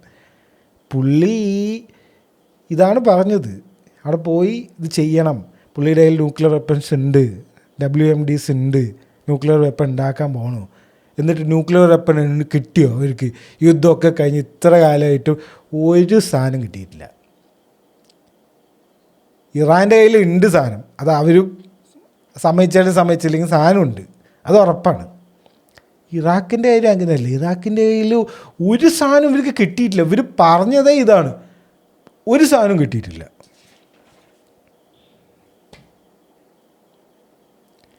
സിറിയയിൽ എന്ത് സംഭവിച്ചു? അൽഷര എന്ന് പറഞ്ഞിട്ടുള്ള ആളിനെ കുറിച്ച് ഞാനൊരു ഷോർട്ട് ചെയ്തിട്ടുണ്ടായിരുന്നു. പപ്പറ്റ് എന്ന് പറയില്ലേ, അസാദ് എന്ന് പറഞ്ഞിട്ടുള്ള ഒരാളായിരുന്നു അവിടെ നേരത്തെ ഉണ്ടായിരുന്നത്. ഇയാളത്ര നല്ല ആളൊന്നുമല്ല കേട്ടോ, രണ്ടുപേരും കണക്കന്നെ. അതായത് ഇപ്പോൾ അവിടെ ഒരാളുണ്ടായിരുന്നു, ഇയാൾ പപ്പറ്റാണെന്ന് പറഞ്ഞാൽ മറ്റവൻ നല്ലതാണോ? അങ്ങനെയല്ല, അയാളും തന്നെ. അയാൾ ഭയങ്കര ബ്രൂട്ടൽ ഭരണമാണ് അസാദ് എന്ന് പറഞ്ഞിട്ടുള്ള. അയാൾ ഇറാൻ്റെയും റഷ്യയുടെയും ആളാണ്. ഓക്കെ, അമേരിക്കയ്ക്ക് എതിരായിരുന്നു സിറിയ ഈ കൊല്ലം വരെ. ഈ കഴിഞ്ഞ നവംബർ ഡിസംബറിലാണ് ഭരണം മാറിയത്. അതുവരെ ഇപ്പോൾ അവരെന്ത് ചെയ്തു? CIA പ്ലേ ബുക്കാണ് അത്. നമ്മൾ ഓപ്പറേഷൻ അയാക്സ് ഇറാനിൽ നടത്തിയെന്ന് പറഞ്ഞില്ലേ, അതേ സാധനമാണ് ഈ സിറിയയിൽ നടത്തിയത്. ഇവർ തന്നെ 100 മില്യൺ പോസ്റ്റർ ഇട്ട ഇയാളെ കൊന്നു കഴിഞ്ഞാൽ, ഇയാൾ അൽഖ്വയ്ദൻ്റെ ആളാണ്, ഇയാളെ കൊന്നു കഴിഞ്ഞാൽ 100 മില്യൺ ഞങ്ങൾ തരാം എന്ന് പറഞ്ഞിട്ട് അമേരിക്കക്കാർ ഒരു പോസ്റ്റർ ഉണ്ടാക്കി ഇട്ട ആളിനെ കൂടെയാണ് ഡൊണാൾഡ് ട്രംപ് ഇപ്പോൾ കൈയൊക്കെ കൊടുത്ത് ഷെയ്ക്കന്നെ കൊടുത്തിരിക്കുന്നത്. പുള്ളി പറഞ്ഞ അടിപൊളി ആളാണ് ഈ അൽഷര എന്നാണ് ഇപ്പോൾ പറയുന്നത്. അല്ലാണ്ട് അപ്പം നിങ്ങളല്ലേ പണ്ട് അമേരിക്കക്കാരല്ലേ പണ്ട് ഈ പോസ്റ്റർ ഇറക്കിയത്, ഇയാൾ വലിയ ആളാണ്, ഇയാൾ ഇപ്പം എല്ലാ അമേരിക്കക്കാരും കൊല്ലും എന്നൊക്കെ പറഞ്ഞ് പോസ്റ്റർ ഇറക്കിയത് നിങ്ങളല്ലേ. അയാളിനെ ഒരു മേക്ക് ഓവർ കൊടുത്തു, അയാളുടെ അൽഖ്വയ്ദ ബന്ധങ്ങളൊക്കെ കട്ട് ചെയ്തു. അയാളിപ്പോൾ ഭയങ്കര നല്ല ആളാണ്. പുള്ളിയാണ് ഇപ്പോൾ സിറിയൻ്റെ മെയിൻ ആൾ. അസാദിനെ ഓടിച്ചു. അസാദ് എന്താണെന്നറിയില്ല, അയാളെ ഓടിച്ചു. അതാണ് സിറിയയിൽ നടന്നത്. അപ്പോൾ ഇവരുടെ ഒരാളെ തന്നെ ഒരു സിറിയയിലും ആക്കി. ഇനി ബാക്കിയുള്ളത് ലെബനനിൽ കുറച്ച് ഹസ്ബുള്ള ടീംസ് ഉണ്ട്, പിന്നെ ഹമാസ് കുറച്ച് ടീംസ് ഉണ്ട് പലസ്തീനിൽ. ഗാസയിലൊന്നും ബാക്കിയില്ല, എല്ലാം മറ്റേ പ്ലേ ഗ്രൗണ്ട് പോലെ ആക്കിയവർ ബോംബിട്ടിട്ട്. അപ്പോൾ ഇതാണ് ഈ ഗ്രേറ്റർ ഇസ്രയേലിൽ. അപ്പോൾ നമ്മളിങ്ങനെ ഇപ്പം നിങ്ങളൊരു കോൺസ്പിറസി ആൾ, അല്ലെങ്കിൽ നിങ്ങളിങ്ങനെ കോൺസ്പിറസി ആളല്ല, നിങ്ങളെന്താ പറയുക, നിങ്ങൾ കുറച്ച് ഇതൊക്കെ കുറേ കാര്യങ്ങൾ വായിക്കുന്ന ആൾ. അപ്പോൾ നിങ്ങളുടെ ഇനോൻസ് പ്ലാന് നോക്കി ഇതല്ലേ ഇപ്പോൾ നടക്കുന്നത് നിങ്ങളടുത്ത് ചോദിച്ചാൽ നിങ്ങൾക്ക് അല്ല എന്നൊന്നും പറയാൻ പറ്റില്ല. ഇതന്നെയാണ് ഇപ്പോൾ ഇവിടെ നടക്കുന്നത്. ഇത് എല്ലാം ഇവർ ചെയ്യുകയാണോ എന്ന് ചോദിച്ചാൽ കുറച്ചൊക്കെ കയ്യിലിരിപ്പിൻ്റെയാണ്, പിന്നെ ബാക്കി കുറച്ച് ഇവർ ചെയ്യുന്നതാണ്. കുറച്ചല്ല, ഇവർ ചെയ്യുന്ന കുറേ കാര്യങ്ങളുണ്ട്. അത് പബ്ലിക്കായത് നമുക്കിപ്പോൾ പബ്ലിക്കായതല്ലേ ഇപ്പോൾ പറയാൻ പറ്റുള്ളൂ. ഇവർ ബാക്കി എന്ത് ചെയ്യും, ഇവർ എന്തൊക്കെ ചെയ്തിട്ടുണ്ട് എന്ന് നമുക്കിപ്പോൾ പറയാൻ പറ്റില്ല. ജസ്റ്റ് ഒരു കോൺസ്പിറൻസി ആണോ, അതോ കോയിൻസിഡൻസ് ആണോ? എപ്പോഴും മിഡിൽ ഈസ്റ്റിൽ യുദ്ധം നടക്കുന്നത് ഒരു കോയിൻസിഡൻസ് ആണോ?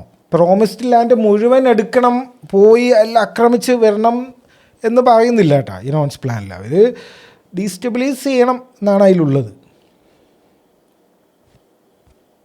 അതുതന്നെയാണ് നടക്കുന്നത്. അപ്പോൾ ഇനി നമുക്ക് ഇറാൻ്റെ ഓയിൽ ഹിസ്റ്ററി, മറ്റ് സാധാ ഹിസ്റ്ററി ഒന്നും വലിയ താല്പര്യമില്ല, അതുകൊണ്ട് ഓയിൽ ഹിസ്റ്ററി നോക്കാം. ഓയിൽ ഹിസ്റ്ററി കിട്ടില്ല ഒരു ഹിസ്റ്ററി. അതിൽ CIA ഉണ്ട്, ഇതിലൊരു ഒരു ലോഡ് കാര്യങ്ങൾ സംഭവിക്കുന്നുണ്ട്. അപ്പോൾ നമുക്ക് ഇതിന് ഇമ്പോർട്ടൻ്റ് കാര്യം മാത്രം നോക്കാം. അല്ലെങ്കിൽ വീഡിയോ 1 മണിക്കൂറിന് മേലെ, ഇനിയിപ്പോൾ ഇത് മൊത്തത്തിലെല്ലാം പറയുമ്പോൾ സമയം. അപ്പോൾ നമുക്ക് ഇൻട്രസ്റ്റിംഗ് ആയിട്ടുള്ള കാര്യങ്ങൾ മാത്രം നോക്കാം. അപ്പോൾ എല്ലാം തുടങ്ങുന്നത് വേൾഡ്സ് 4th ലാർജസ്റ്റ് ഓയിലുള്ള കൺട്രിയാണ് ഇറാൻ. അപ്പോൾ എല്ലാം തുടങ്ങുന്നത് 1901 1901 അന്ന് അവിടെ ഇറാനിൽ ഭരിച്ചിരുന്ന രാജാവ് വില്യം നോക്സ് ഡാർസി എന്ന് പറഞ്ഞിട്ടുള്ള ഒരു ആളുണ്ട്. പുള്ളിയാണ് ഈ ഇറാനിൽ ഓയിൽ, അവിടെ ഇറാനിൽ അന്ന് ഇറാൻ എന്ന് പറഞ്ഞ കൺട്രി ഇല്ല, പേർഷ്യൻ എന്ന് പറയുന്ന ആ ഒരു സ്ഥലമാണല്ലോ. അപ്പോൾ ആ ഒരു സ്ഥലത്തുള്ള രാജാവിൻ്റെ അടുത്ത് വന്നിട്ട് ഞങ്ങളിവിടെ ഓയിൽ ഉണ്ടോ എന്ന് നോക്കിത്തരാം, ഞങ്ങളുടെ കയ്യിൽ അതിൻ്റെ മെഷീനറീസും പൈസയും മറ്റ് സംഭവങ്ങളൊക്കെ ഉണ്ട്, ടെക്നോളജിയൊക്കെ അന്ന് ഇവരുടെ കയ്യിലുള്ളൂ. അപ്പോൾ ഇതാരാന്ന് വെച്ചാൽ ഇയാൾ ബ്രിട്ടീഷുകാരനാണ്. നോട്ട് ചെയ്യണം. ഓക്കെ, എല്ലാ ഈ പരിപാടിൻ്റെ തുടക്കം ഈ ബ്രിട്ടീഷ് മൈരന്മാരാണ്. ഇവന്മാരെ കൊണ്ടുണ്ടല്ലോ ഒരു ശല്യം. ജോർജ് റെനോൾഡ്സ് പറഞ്ഞിട്ടുള്ള എൻജിനീയറും ഉണ്ട് പുള്ളിയുടെ. അപ്പോൾ ഇത് എൻജിനീയറുടെ കാര്യം വിട്. ഈ വില്യം നോക്സ് ഡാർസി എന്നുള്ള മാത്രം നോക്കി, അയാളാണ് ഫണ്ടൊക്കെ ഇറക്കിയത്. 1901 സ്റ്റാർട്ട് ചെയ്തു. 8 കൊല്ലം ഇവർ നോക്കി. അതിൻ്റെ അടിയിൽ കുറേ പ്രശ്നങ്ങളൊക്കെ വന്നു, ഒന്നും കിട്ടുന്നില്ല, ഭയങ്കര പ്രശ്നം, അതൊക്കെ വന്ന് ഓയിൽ നോക്കിക്കൊണ്ടേ ഇരിക്കുകയാണ്. കിട്ടിയില്ല. 1908 കിട്ടി ഓയിൽ. വെല്ലെന്ന് കമേഴ്ഷ്യലി വയബിളായിട്ടുള്ള ഓയിൽ, തെർക്കിലെ ഓയിൽ, അത് കിട്ടി. അതാണ് ഇറാൻ്റെ ചരിത്രത്തെ മാറ്റിയ സംഭവം. 1909 APOC എന്ന് പറഞ്ഞിട്ടുള്ള ഒരു കമ്പനി ഉണ്ടാക്കി, Anglo Persian oil company. Okay, അതാണ് ആ കമ്പനീൻ്റെ പേര്. കമ്പനി ഉണ്ടാക്കുമ്പോൾ എന്ത് സംഭവിക്കും? ഏറ്റവും വലിയ ഷെയർ ഹോൾഡർ ആരായിരിക്കും? ഇറാൻകാരായിരിക്കോ വില്യം ഡാർസിൻ്റെ ആൾക്കാരായിരിക്കോ? വില്യം ഡാർസിൻ്റെ ആൾക്കാർ. അന്നത്തെ ഡീൽ എങ്ങനെ വെച്ച് കഴിഞ്ഞാൽ 16% ഇറാന് ഈ കമ്പനിയിൽ ഷെയർ ഉള്ളൂ. 84% ഈ വില്യം ഡാർസിൻ്റെ കയ്യിലാണ്. പിന്നെ ഇങ്ങനെ ഒരു കോൾ ഉണ്ട് എന്ന് കണ്ടപ്പോൾ ബ്രിട്ടീഷുകാർ വന്നു, ബ്രിട്ടീഷ് ഗവൺമെൻറ് വന്നു. 1914 1909 ഈ കമ്പനി ഉണ്ടാക്കുന്നത്. 5 കൊല്ലം കഴിഞ്ഞിട്ട് ബ്രിട്ടീഷ് കമ്പനി വന്നിട്ട് അവർ ഈ APOCൻ്റെ കമ്പനീൻ്റെ ഷെയറൊക്കെ മേടിച്ചിട്ട് അവർ മേജർ ഷെയർ ഹോൾഡറായി. APOC കമ്പനീൻ്റെ ഇപ്പോഴത്തെ മേജർ ഷെയർ ഹോൾഡർ ബ്രിട്ടീഷ് ഗവൺമെൻറ്റാണ്. 1914 നമ്മളിപ്പോൾ നിൽക്കുന്നത്. 1914 നമ്മളിപ്പോൾ നിൽക്കുന്നത്. അപ്പോൾ അത് കഴിഞ്ഞിട്ട് 1935 കുറേ കൊല്ലം കഴിഞ്ഞു, ഈ പൈസയൊക്കെ കൊണ്ടുപോയി, ഓയിൽ മൊത്തം കയറ്റി കൊണ്ടുപോയി ബ്രിട്ടീഷുകാർ നല്ല പൈസ ഉണ്ടാക്കി. കുറച്ച് ഡീലുകളൊക്കെ മാറ്റിയിട്ട്, അതായത് പോരാന്നൊക്കെ പറഞ്ഞ് ഇറാൻ ഗവൺമെൻറ് ഒരു ചെറിയ ഇഷ്യൂ ഉണ്ടായിട്ട് ഇവരെന്ത് ചെയ്ത് APOCനെ പേര് മാറ്റി AIOC. അന്ന് അപ്പോഴേക്കും ഇറാൻ എന്നുള്ള രാജ്യമൊക്കെ വന്നു. അപ്പോൾ AIOC എന്ന് പറഞ്ഞിട്ടുള്ള ആംഗ്ലോ ഇറാൻ എന്ന് പറഞ്ഞിട്ടുള്ള ആ ഒരു സംഭവം ഉണ്ടാക്കി.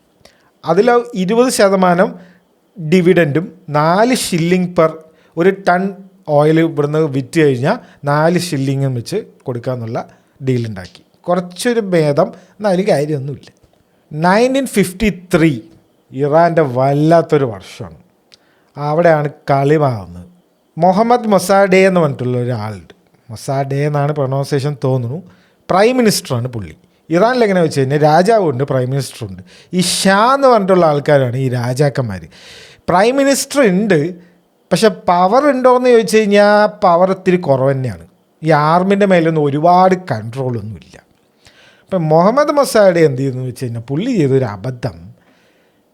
എന്തിനാണ് ഈ വെളിയിലുള്ള ആൾക്കാർക്ക് ഓയിൽ വിൽക്കുന്നത്? നമ്മുടെ രാജ്യത്തല്ലേ ഓയിൽ, നമുക്ക് തന്നെ ഇത് നാഷണലൈസ് ചെയ്തുകൂടെ ഓയിലിനെ? ഈ വിറ്റ് കിട്ടുന്ന പ്രോഫിറ്റൊക്കെ നമുക്ക് എടുത്തൂടെ എന്നൊരു ചോദ്യം ചോദിച്ചു. നാഷണലൈസ് ചെയ്തു ഓയിലിനെ. അത് പറ്റിയില്ല. അതാർക്കെങ്കിലും പറ്റുമോ? പിന്നെ ആൾക്കാർ ഇറങ്ങി, MI6ഉം CAAക്കാരും ഇറങ്ങി. ഈ ഓപ്പറേഷൻ്റെ പേരാണ് ഓപ്പറേഷൻ അയാക്സ്. എന്താണ് ബ്രിട്ടൻ്റെ MI6 ബ്രിട്ടൻ്റെ സീക്രട്ട് സർവീസ് ഇറങ്ങണം കാരണം എന്താണ്? അവർക്ക് പൈസ കിട്ടണമല്ലേ. അവരുടെ ഏറ്റവും വലിയ പൈസ സോഴ്സ് ആയിരുന്നു ഈ ഇറാൻ്റെ ഓയിൽ വിൽക്കുന്നത്. അപ്പോൾ അതിന് അവർ ഇറങ്ങി. അമേരിക്ക ഇറങ്ങിയതിന് വേറൊരു കാരണം കൂടി ഉണ്ട്. ഈ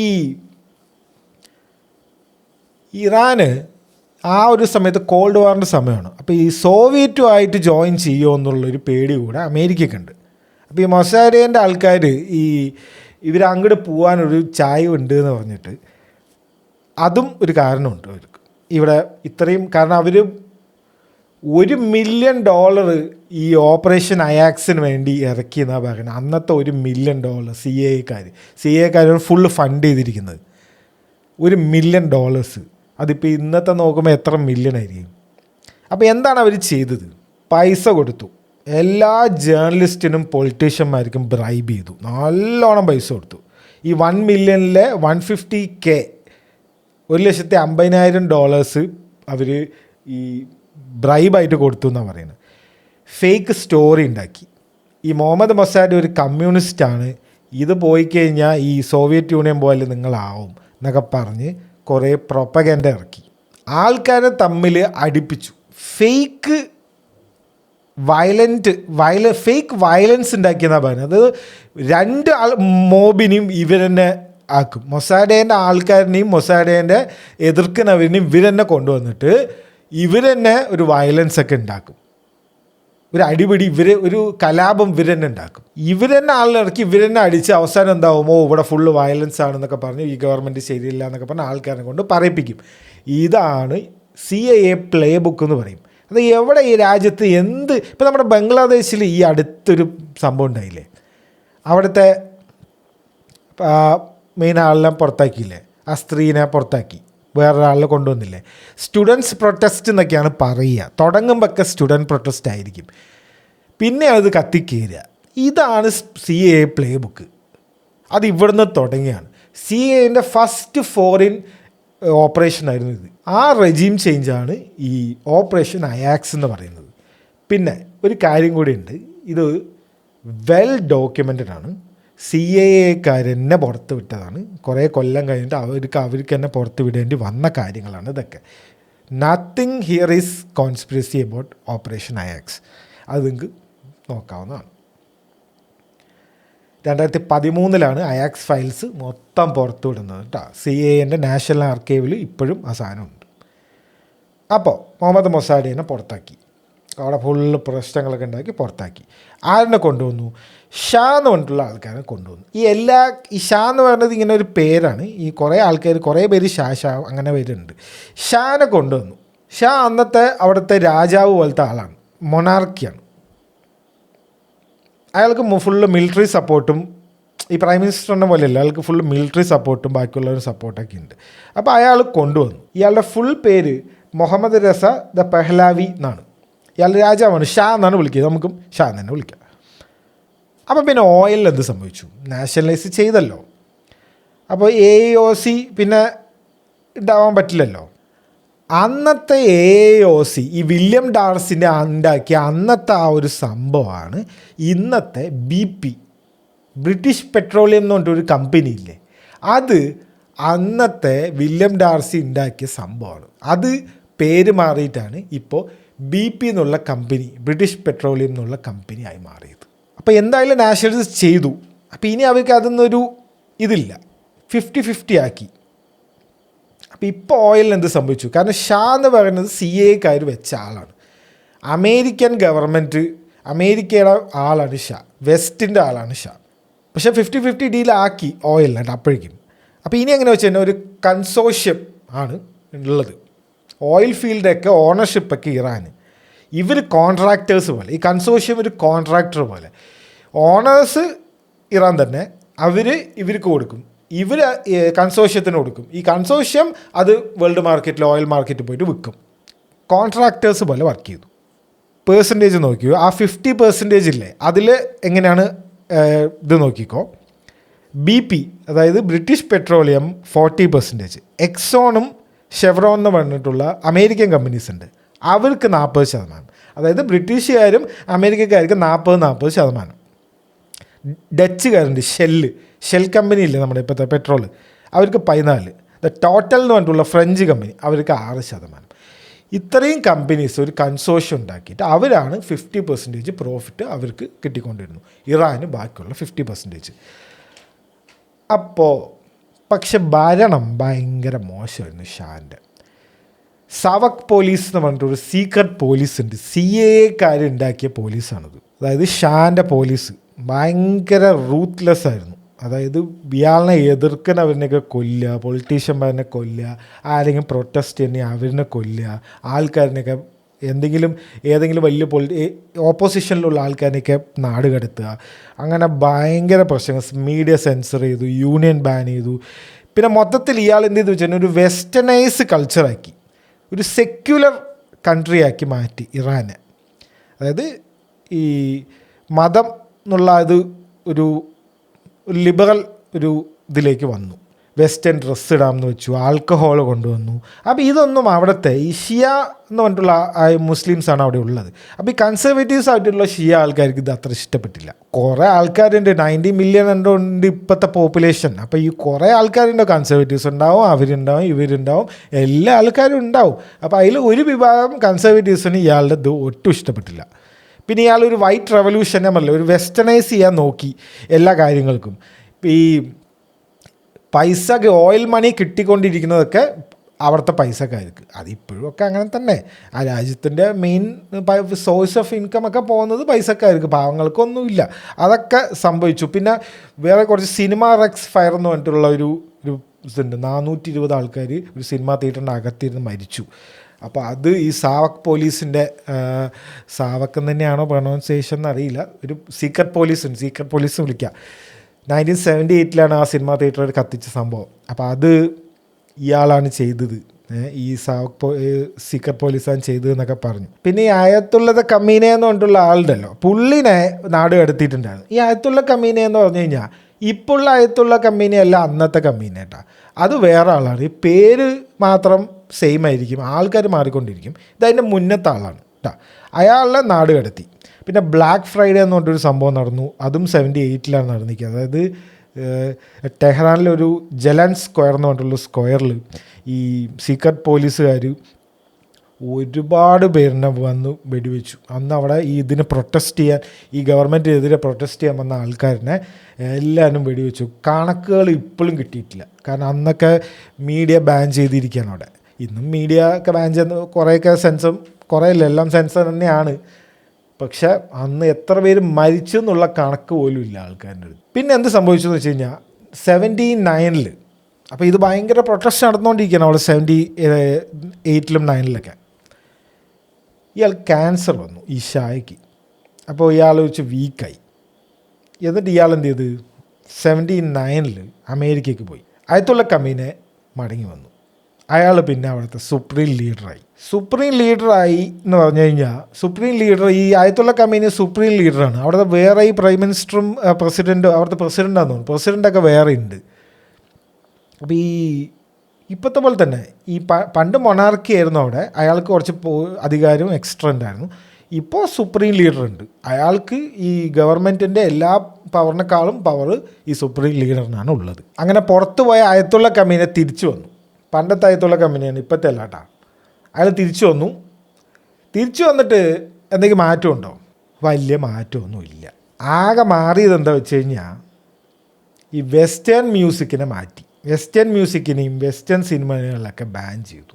ഹിജാബ് റൂള് വന്നു. പഴയ ഗവൺമെൻറ്റിലുള്ള ആൾക്കാരിനെ, പഴയ ഈ ഷാൻ്റെ ആൾക്കാരിനെയൊക്കെ തൂക്കി, എല്ലാവരും തൂക്കിക്കൊന്നു, വെടിവെച്ച് കൊന്നു.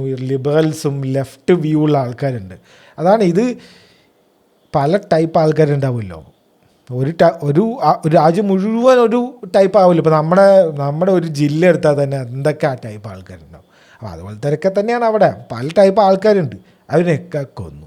ഇസ്ലാമിക് റവല്യൂഷൻ എന്നാണ് 79 ഇസ്ലാമിക് റവല്യൂഷൻ എന്നാണ് ഇതിനറിയപ്പെടുന്നത്. അപ്പോഴാണ് ഈ അമേരിക്കയുമായിട്ട് മെയിനായിട്ട് അടിച്ച് പിരിയാൻ കാരണം.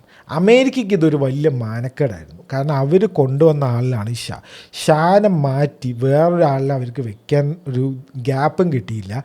അപ്പോഴേക്കും അവരുടെ കോൺസെൻട്രേഷനൊക്കെ വേറെ ഇതിലേക്കൊക്കെ പോയി. അവിടെയാണ് ഇറാൻ ഹോസ്റ്റേജ് ഇഷ്യൂസ് വരുന്നത്. അമേരിക്കൻ എംബസി ഉണ്ടല്ലോ, 1979 തന്നെയാണ് മിലിറ്റൻറ്റ് സ്റ്റുഡൻസ് ടെഹ്റാനുള്ള US എംബസി വളഞ്ഞു. 52 അമേരിക്കക്കാർ അതിൻ്റെ ഉള്ളിൽ കുടുങ്ങി. 444 ദിവസം അതിൻ്റെ ഉള്ളിൽ കിടന്നു എന്നാണ് പറയുന്നത്. എങ്ങനെ 444 ദിവസം അമേരിക്കൻ എംബസി വളഞ്ഞു. അമേരിക്കക്കാരനെ അവിടെ ഹോസ്റ്റേജ് ആക്കി വെച്ചിരിക്കുകയാണ്. ഇതാണ് അന്ന് തൊട്ടാണ് അമേരിക്കക്കാർ ഈ സാങ്ഷൻസ് ഇറാൻ്റെ മേലെ ഇടുന്നത്. സാങ്ഷൻസ് തുടങ്ങുന്നത് ഈ എംബസിയിലെ ആൾക്കാരും പിടിച്ചു വെച്ചിട്ടാണ്. അവരെ പിന്നെ വിടുന്നത് 1980 അടുത്ത കൊല്ലമാണ് വിടുന്നത്. അതിന് വേറൊരു കോൺസ്പിറസി ഉണ്ട്, ഒക്ടോബർ സർപ്രൈസ് എന്ന് പറഞ്ഞൊരു കോൺസ്പിറസി ഉണ്ട്. റൊണാൾഡ് റീഗൻ്റെ എലക്ഷനായിരുന്നു 1980. പണ്ടത്തെ ഒരാളാണ്, ഒരു സിനിമാ നടനൊക്കെ ആയിരുന്നു അയാൾ. സിനിമാ നടൻ പ്രസിഡൻ്റ് ആയതാണ് അമേരിക്കയിൽ. അപ്പോൾ എന്ത് സംഭവിച്ചു വെച്ച് കഴിഞ്ഞാൽ, ഈ റൊണാൾഡ് റീഗൻ്റെ ഒരു കൂടെ ഒരാളുണ്ട്, വില്യം കേസി എന്ന് പറഞ്ഞിട്ടുള്ള ആളുണ്ട്. വില്യം കേസി പിന്നീട് CIA ഡയറക്ടറൊക്കെ ആയ ആളാണ്. അപ്പോൾ പുള്ളി ഇയാളുടെ കൂടെ ഈ ഇലക്ഷൻ സമയത്തുണ്ട്. അപ്പോൾ പുള്ളിനെ വിട്ടിട്ട് ഈ ഹോസ്റ്റേജ് ആൾക്കാരിനെ വിടണ്ട, അതായത് റൊണാൾഡ് റീഗനും ഇറാൻകാരുമായിട്ടൊരു ഡീലുണ്ട്. അതിനുശേഷം ഈ റൊണാൾഡ് റീഗൻ്റെ ആൾക്കാർ തന്നെ ഇറാൻകാർക്ക് കുറേ വെപ്പണറിയൊക്കെ വിറ്റു എന്ന് പറയുന്നുണ്ട്. അതെന്തിനാ വെച്ച് കഴിഞ്ഞാൽ നിക്കരാഗിയിലുള്ള കോൺട്രാസ് എന്ന് പറഞ്ഞിട്ടുള്ള ആൾക്കാരുണ്ട്, അവർക്ക് ഫണ്ട് ചെയ്യാൻ വേണ്ടിയിട്ട്. അപ്പോൾ ഇറാൻ ദ കോൺട്രാ ഡീൽ എന്ന് പറഞ്ഞിട്ടുള്ള ഒരു സംഭവമൊക്കെ ഉണ്ട്. അത് വേറൊരു കോൺസ്പിറസിയാണ്, അവിടെ ഇരിക്കട്ടെ. ഒക്ടോബർ സർപ്രൈസ് പറഞ്ഞാൽ ഇത്രേ ഉള്ളൂ. എലക്ഷൻ കഴിയുന്നവരെ ഈ ഹോസ്റ്റേജസിനെ വിടണ്ടെന്ന് ഇവരൊരു ഡീലുണ്ടാക്കി. ഇയാൾ ജയിച്ച് ഇനോഗ്രേഷൻ കഴിഞ്ഞ് മിനിറ്റുകൾക്കകം ഹോസ്റ്റേജസിനെ വിട്ടു. ഇതിനെ പറ്റിയിട്ടാണ് ആർഗോ എന്ന് പറഞ്ഞിട്ടുള്ള സിനിമ. ഈ 52 പേരില്ലേ, അതിലൊരു 6 പേര് ഈ രക്ഷപ്പെട്ടിട്ടുണ്ടായിരുന്നു. അപ്പോൾ അവരെ നൈസായിട്ട് കൊണ്ടുവന്ന ആ ഒരു ടോപ്പിക്കിലാണ് ആർഗോ സിനിമ ഉള്ളത്, 6 പേരിനെ കൊണ്ടുവന്നതിൽ. അപ്പോൾ നമ്മുടെ ഓയിൽ ഹിസ്റ്ററി ആണല്ലോ നോക്കണം. ഓയിലിന് എന്ത് സംഭവിച്ചു? എല്ലാ കൺസോർഷ്യത്തിനും പറഞ്ഞു വിട്ടു, ഫോറിൻ എല്ലാവരും ഓടിച്ചു വിട്ടു. NIOC എന്ന് പറഞ്ഞിട്ട് പുതിയൊരു സാധനം ഉണ്ടാക്കി. ഒരു ഫോറിൻ ഇതും വേണ്ട, ഞങ്ങൾ തന്നെ വിൽക്കാമെന്ന് പറഞ്ഞിട്ട് അന്ന് അവർ തുടങ്ങി. മെയിനായിട്ട് അവർ വിറ്റത് സോവിയറ്റ് യൂണിയനിലെ കുറച്ച് ആൾക്കാരുണ്ട്, റൊമേനിയ, യുഗോസ്ലേവിയ, ജപ്പാൻ. നമ്മൾ ഇന്ത്യക്കൊക്കെ അന്ന് ഇറാൻ വിറ്റിട്ടുണ്ടായിരുന്നു. കാരണം വെസ്റ്റിലേക്ക് വിൽക്കാൻ പറ്റില്ല, ഡയറക്റ്റായിട്ട് വിൽക്കാൻ പറ്റില്ല, ഇൻഡയറക്റ്റ് ആയിട്ടൊക്കെ ചിലപ്പോൾ വിറ്റിട്ടുണ്ടാകും ബ്ലാക്ക് മാർക്കറ്റിൽ, ഒന്നും പറയാൻ പറ്റില്ല. അതാണ് ഓയിലിന് സംഭവിച്ചത്. അപ്പോൾ CAക്കാർക്ക് ഇത് ഭയങ്കര ഒരു അടിയാണെന്ന് ഞാൻ നേരത്തെ പറഞ്ഞു. അപ്പോൾ CAക്കാർ ഇവരെന്ത് ചെയ്തെന്ന് വെച്ച് കഴിഞ്ഞാൽ, അതാണ് ഇവരുടെ വേറെ കളി. ഇവർക്ക് എങ്ങനെയെങ്കിലും ഇറാനെ ഒന്ന് നൈസാക്കണം, ഒന്ന് തോൽപ്പിക്കണം, എങ്ങനെയെങ്കിലും റെജീം ചേഞ്ചോ എന്തെങ്കിലും ചെയ്യണം. സദാം ഹുസൈൻ അപ്പോഴേക്കും വന്നു. 1982 ഒരു ഡാർക്ക് പീരീഡാണത്. അന്നാണ് ഇറാഖ് യുദ്ധം വരുന്നത്. അന്ന് സദാം ഹുസൈൻ ഇറാഖിൽ വന്നിട്ട് ഇറാനെ യുദ്ധം ചെയ്യാണ്. ഭയങ്കര ഒരു ബ്രൂട്ടലായിട്ടുള്ള ഒരു യുദ്ധമാണത്. കെമിക്കൽ വെപ്പൺസ്, മസ്റ്റാർഡ് ഗ്യാസും നെർവ് ഏജൻസൊക്കെ യൂസ് ചെയ്ത് ഭയങ്കര ഒരു മാസക്കറൊക്കെ ഉണ്ട്. അതെങ്ങനെ പ്രൊനൗൺസ് ചെയ്യണമെന്ന് എനിക്കറിയില്ല. ഹലബ മാസക്കർ എന്ന് പറഞ്ഞിട്ട് 1988 ഒരു വലിയൊരു മാസക്കർ. അതായത് കെമിക്കൽ ബോംബ്സൊക്കെയാണ് അവർ യൂസ് ചെയ്തതെന്ന് ആ ഒരു സമയത്ത്. അന്ന് ആരാണ് CAക്കാർ ഫണ്ട് ചെയ്തത്? സദാം ഹുസൈനെയാണ് CAക്കാർ ഫണ്ട് ചെയ്ത് ഈ യുദ്ധത്തിന്. എന്നിട്ട് അതേ സദാം ഹുസൈനെ ഇവർ കുറച്ച് കാലം കഴിയും. ഇവരെപ്പോഴും ഇങ്ങനെയാണ്, ഇവർക്ക് ആവശ്യമുള്ള ആൾക്കാരിനെയൊക്കെ ഇവർ അപ്പോൾ ഫണ്ട് ചെയ്യും. എന്നിട്ട് ഇവരെ കുറച്ച് കഴിഞ്ഞാൽ അവരെ കൊല്ലും. പിന്നെ തെളിവും ഇതൊന്നും ഇല്ലല്ലോ, എവിഡൻസ് ഒന്നും ഇല്ലല്ലോ. ഇങ്ങനെയാണ് എവിഡൻസ് നശിപ്പിക്കുക. ഇറാൻ കോൺട്രാ അഫെയർ എന്ന് പറഞ്ഞിട്ട് വേറൊരു സംഭവം കൂടി നടക്കുന്നുണ്ട് അതിൻ്റെ ഇടയിൽ കൂടെ. 1985 അതാണ് ഞാൻ നേരത്തെ പറഞ്ഞത്. അതായത് അമേരിക്കക്കാർ 2 പേർക്കും വെപ്പൺ ഇവർ തന്നെ കൊടുക്കുന്നത്. ഇറാനും അമേരിക്കക്കാരനെ വെപ്പൺ കൊടുക്കുന്നത്, സദാം ഹുസൈനും CAക്കാരനെ ഫണ്ട് ചെയ്യണ്. ഈ CAക്ക് എന്താ വെച്ച് കഴിഞ്ഞാൽ അവർക്കായിട്ട് ഫണ്ടിങ് കുറവാണ് അമേരിക്കയിൽ. അപ്പോൾ ഇവരെന്ത് ചെയ്യുമ്പോൾ വെച്ചാൽ ഇവർക്ക് സ്വന്തമായിട്ട് പൈസ ഉണ്ടാക്കണം. എന്നാലേ ആ പൈസ ഈ അമേരിക്കൻ ഗവൺമെൻറ്റിൻ്റെ നിന്ന് പൈസ കിട്ടുമ്പോൾ ഇതിന് ചോദിക്കാനും പറയാനും ഇതിൻ്റെ കണക്കൊക്കെ കൊടുക്കണം. ഇവർ ഇല്ലീഗലായിട്ട് ഇവർ തന്നെ ഡ്രഗ്സ് വിൽക്കും, ഇവർ തന്നെ ആംസ് ഡീൽ ചെയ്യും, വെപ്പണറി വിൽക്കും. അപ്പോൾ എന്താണ് സംഭവം? അവർക്ക് പിന്നെ അത് ഇല്ലീഗലല്ലേ, അപ്പോൾ ചോദിക്കാനും പറയാനൊന്നും ആരുമില്ല. ആ പൈസ എടുത്ത് ഇവർക്ക് എന്ത് വേണമെങ്കിൽ ചെയ്യാം. നിക്കരാഗിയിലുള്ള ഈ ഒരു കമ്മ്യൂണിസ്റ്റ് ഗവൺമെൻറ് ഉണ്ട്, അതിനെതിരെ ദ കോൺട്രാസ് എന്ന് പറഞ്ഞിട്ടൊരു ടീംസ് ഫൈറ്റ് ചെയ്യുന്നുണ്ട് നിക്കരാഗിയിലുള്ള. അവർക്ക് പൈസ കൊടുക്കുക, അവർക്ക് ഫണ്ട് ചെയ്യാൻ വേണ്ടിയിട്ടാണ് ഇറാനിക്ക് ഈ റൊണാൾഡ് റീഗൻ്റെ ഗവൺമെൻറ് വെപ്പണറി വിറ്റത്. CAക്കാർ ഓപ്പൺലി ഫണ്ട് ചെയ്യണത് സദാമിന്. എങ്ങനെയുണ്ട്? അങ്ങനെ ഈ യുദ്ധമൊക്കെ കഴിയുന്നത്, ഇറാൻ ഇറാഖ് യുദ്ധമൊക്കെ കഴിയുന്നത് 1988 ഒരുപാട് നഷ്ടങ്ങളുണ്ടായി. അതായത് 1 മില്യൻ്റെ അടുത്ത് ഇറാൻ ആൾക്കാർ മരിച്ചു എന്നൊക്കെയാണ് പറയുന്നത്. ഭയങ്കര കുറേ പ്രശ്നങ്ങളൊക്കെ ഉണ്ടായി.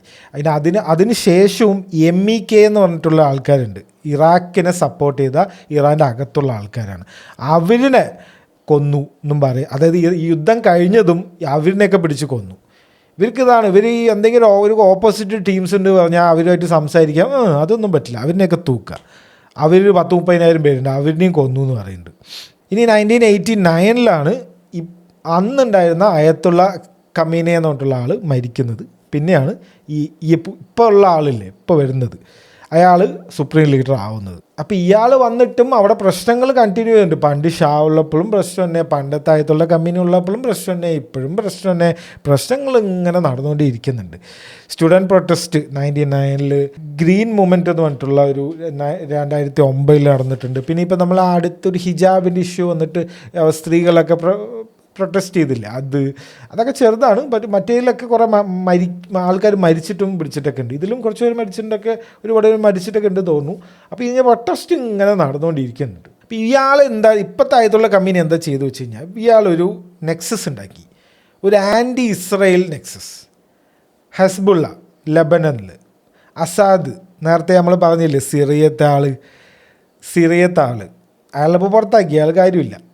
ഹൂദീസ്, യമനിലുള്ള ഹൂദീസ്, അവർക്കും ഈ 3 ടീംസിനും ഒരു ആൻറ്റി ഇസ്രയേൽ ആൻറ്റി അമേരിക്ക എന്നുള്ള ഒരു നെക്സസ് ഉണ്ടാക്കി. ഇയാളൊക്കെ സമയത്ത് ഹെവി സാങ്ഷൻസ് ആണ് കേട്ടോ, ഭയങ്കര സാങ്ഷൻസാണ് അമേരിക്ക ഇവർക്ക് കൊടുത്തുകൊണ്ടിരുന്നത്. ഒരു സാധനം അങ്ങോട്ട് പോവില്ല. അതായത് ഫുള്ളി അപ്പോൾ ഇവരെന്ത് ചെയ്തു വെച്ചാൽ ഫുൾ ഡൊമസ്റ്റിക് പ്രൊഡക്ഷനിലേക്ക് കടന്നു, വേറെ വഴിയൊന്നുമില്ല. പിന്നെ ബ്ലാക്ക് മാർക്കറ്റ് തന്നെ, എല്ലാ സാധനവും ബ്ലാക്ക് മാർക്കറ്റ്, ഓയിലും ബ്ലാക്ക് മാർക്കറ്റിൽ തന്നെ. ഇവർക്ക് വേണ്ട സാധനം ഈ യുറേനിയം മറ്റേ സാധനമൊക്കെ അവർ ബ്ലാക്ക് മാർക്കറ്റിൽ തന്നെ എടുത്തുകൊണ്ടിരുന്നത്. അപ്പോൾ ഇതാണ് ഇറാൻ്റെ ഒരു ചരിത്രം. ഇതാണ് ഇപ്പോൾ വന്ന് നിൽക്കുന്നത്. ഇപ്പോൾ ആയത്തുള്ള കമ്പനിക്ക് വയസ്സായി, അടുത്ത ആളിനെ ആക്കണം, അയാളുടെ മകൻ വരും എന്നൊക്കെയാണ് പറയുന്നത്. അപ്പോൾ ആ ഒരു ഗ്യാപ്പിലാണ്, അതായത് ഇവർക്ക് എപ്പോഴും ഇങ്ങനെ ഇയാൾ മാറി വേറെ ആളാവുമ്പോൾ അല്ലെങ്കിൽ അവിടെ എന്തെങ്കിലും പ്രശ്നം നടക്കുമ്പോൾ ഇവർക്കൊന്ന് ഇടപെടണം. ശരിക്കും ഇവർ ഇടപെടും. പിന്നെ ഇപ്പോൾ ഈ ഡൊണാൾഡ് ട്രംപ് ആയതുകൊണ്ടാണ് ഇപ്പോൾ പബ്ലിക്കായിട്ട് ഇപ്പോൾ ഇടപെടാത്തത്. ഇനിയിപ്പോൾ വേറെ എന്തെങ്കിലും ഇവർ ഉറപ്പായിട്ട് എന്തെങ്കിലും ചെയ്യും. കാരണം ഇയാൾ മാറി വേറൊരാളായി വന്നു കഴിഞ്ഞാൽ അത് അവർക്ക് വീണ്ടും ഒരു ഹെഡേക്ക് തന്നെയാണ്. അപ്പോൾ അതുകൊണ്ടാണ് നമ്മൾ പറയുന്നത് ഇവർക്ക് എപ്പോഴും ഇങ്ങനെ ഒരു പ്രശ്നം വന്നുകൊണ്ടേയിരിക്കും എന്ന് നമ്മൾ പറയുന്നത്. അപ്പോൾ നമ്മുടെ വീഡിയോ ഇവിടെ അവസാനിച്ചു. ലോങ് വീഡിയോ ആണ്, അറിയാം. അപ്പോൾ വീഡിയോ അവസാനം വരെ കണ്ടിട്ട് ഇതുവരെ എത്തിയിട്ടുണ്ടെങ്കിൽ എല്ലാവരും ഒന്ന് സബ്സ്ക്രൈബ് ചെയ്യുക, ലൈക്കൊക്കെ ചെയ്യുക. കുറച്ച് മൊമെൻറ്റും ഉണ്ടാവും വീഡിയോയ്ക്ക്. അപ്പോൾ ഇത്രയേ ഉള്ളൂ. ഇനിയും ഇതുപോലത്തെ ഇൻട്രസ്റ്റിംഗ് ആയിട്ടുള്ള വീഡിയോസായിട്ട് അതായത് ആഴ്ചയിൽ അതൊക്കെ എന്താ നടക്കുന്നത് അല്ലെങ്കിൽ ഇൻട്രസ്റ്റിംഗ് ആയിട്ട് എന്തെങ്കിലും നടക്കുന്ന അതിനെക്കുറിച്ചൊക്കെ സംസാരിക്കുക. എല്ലാ സൺഡേ ആണ് വീഡിയോ നമ്മൾ പോഡ്കാസ്റ്റായിട്ട് ചെയ്യാൻ ഉദ്ദേശിക്കുന്നത്. എല്ലാ സൺഡേ വീഡിയോസ് വരും. അപ്പോൾ വീഡിയോസൊക്കെ കാണുക, അത്രേ ഉള്ളൂ. ശരി.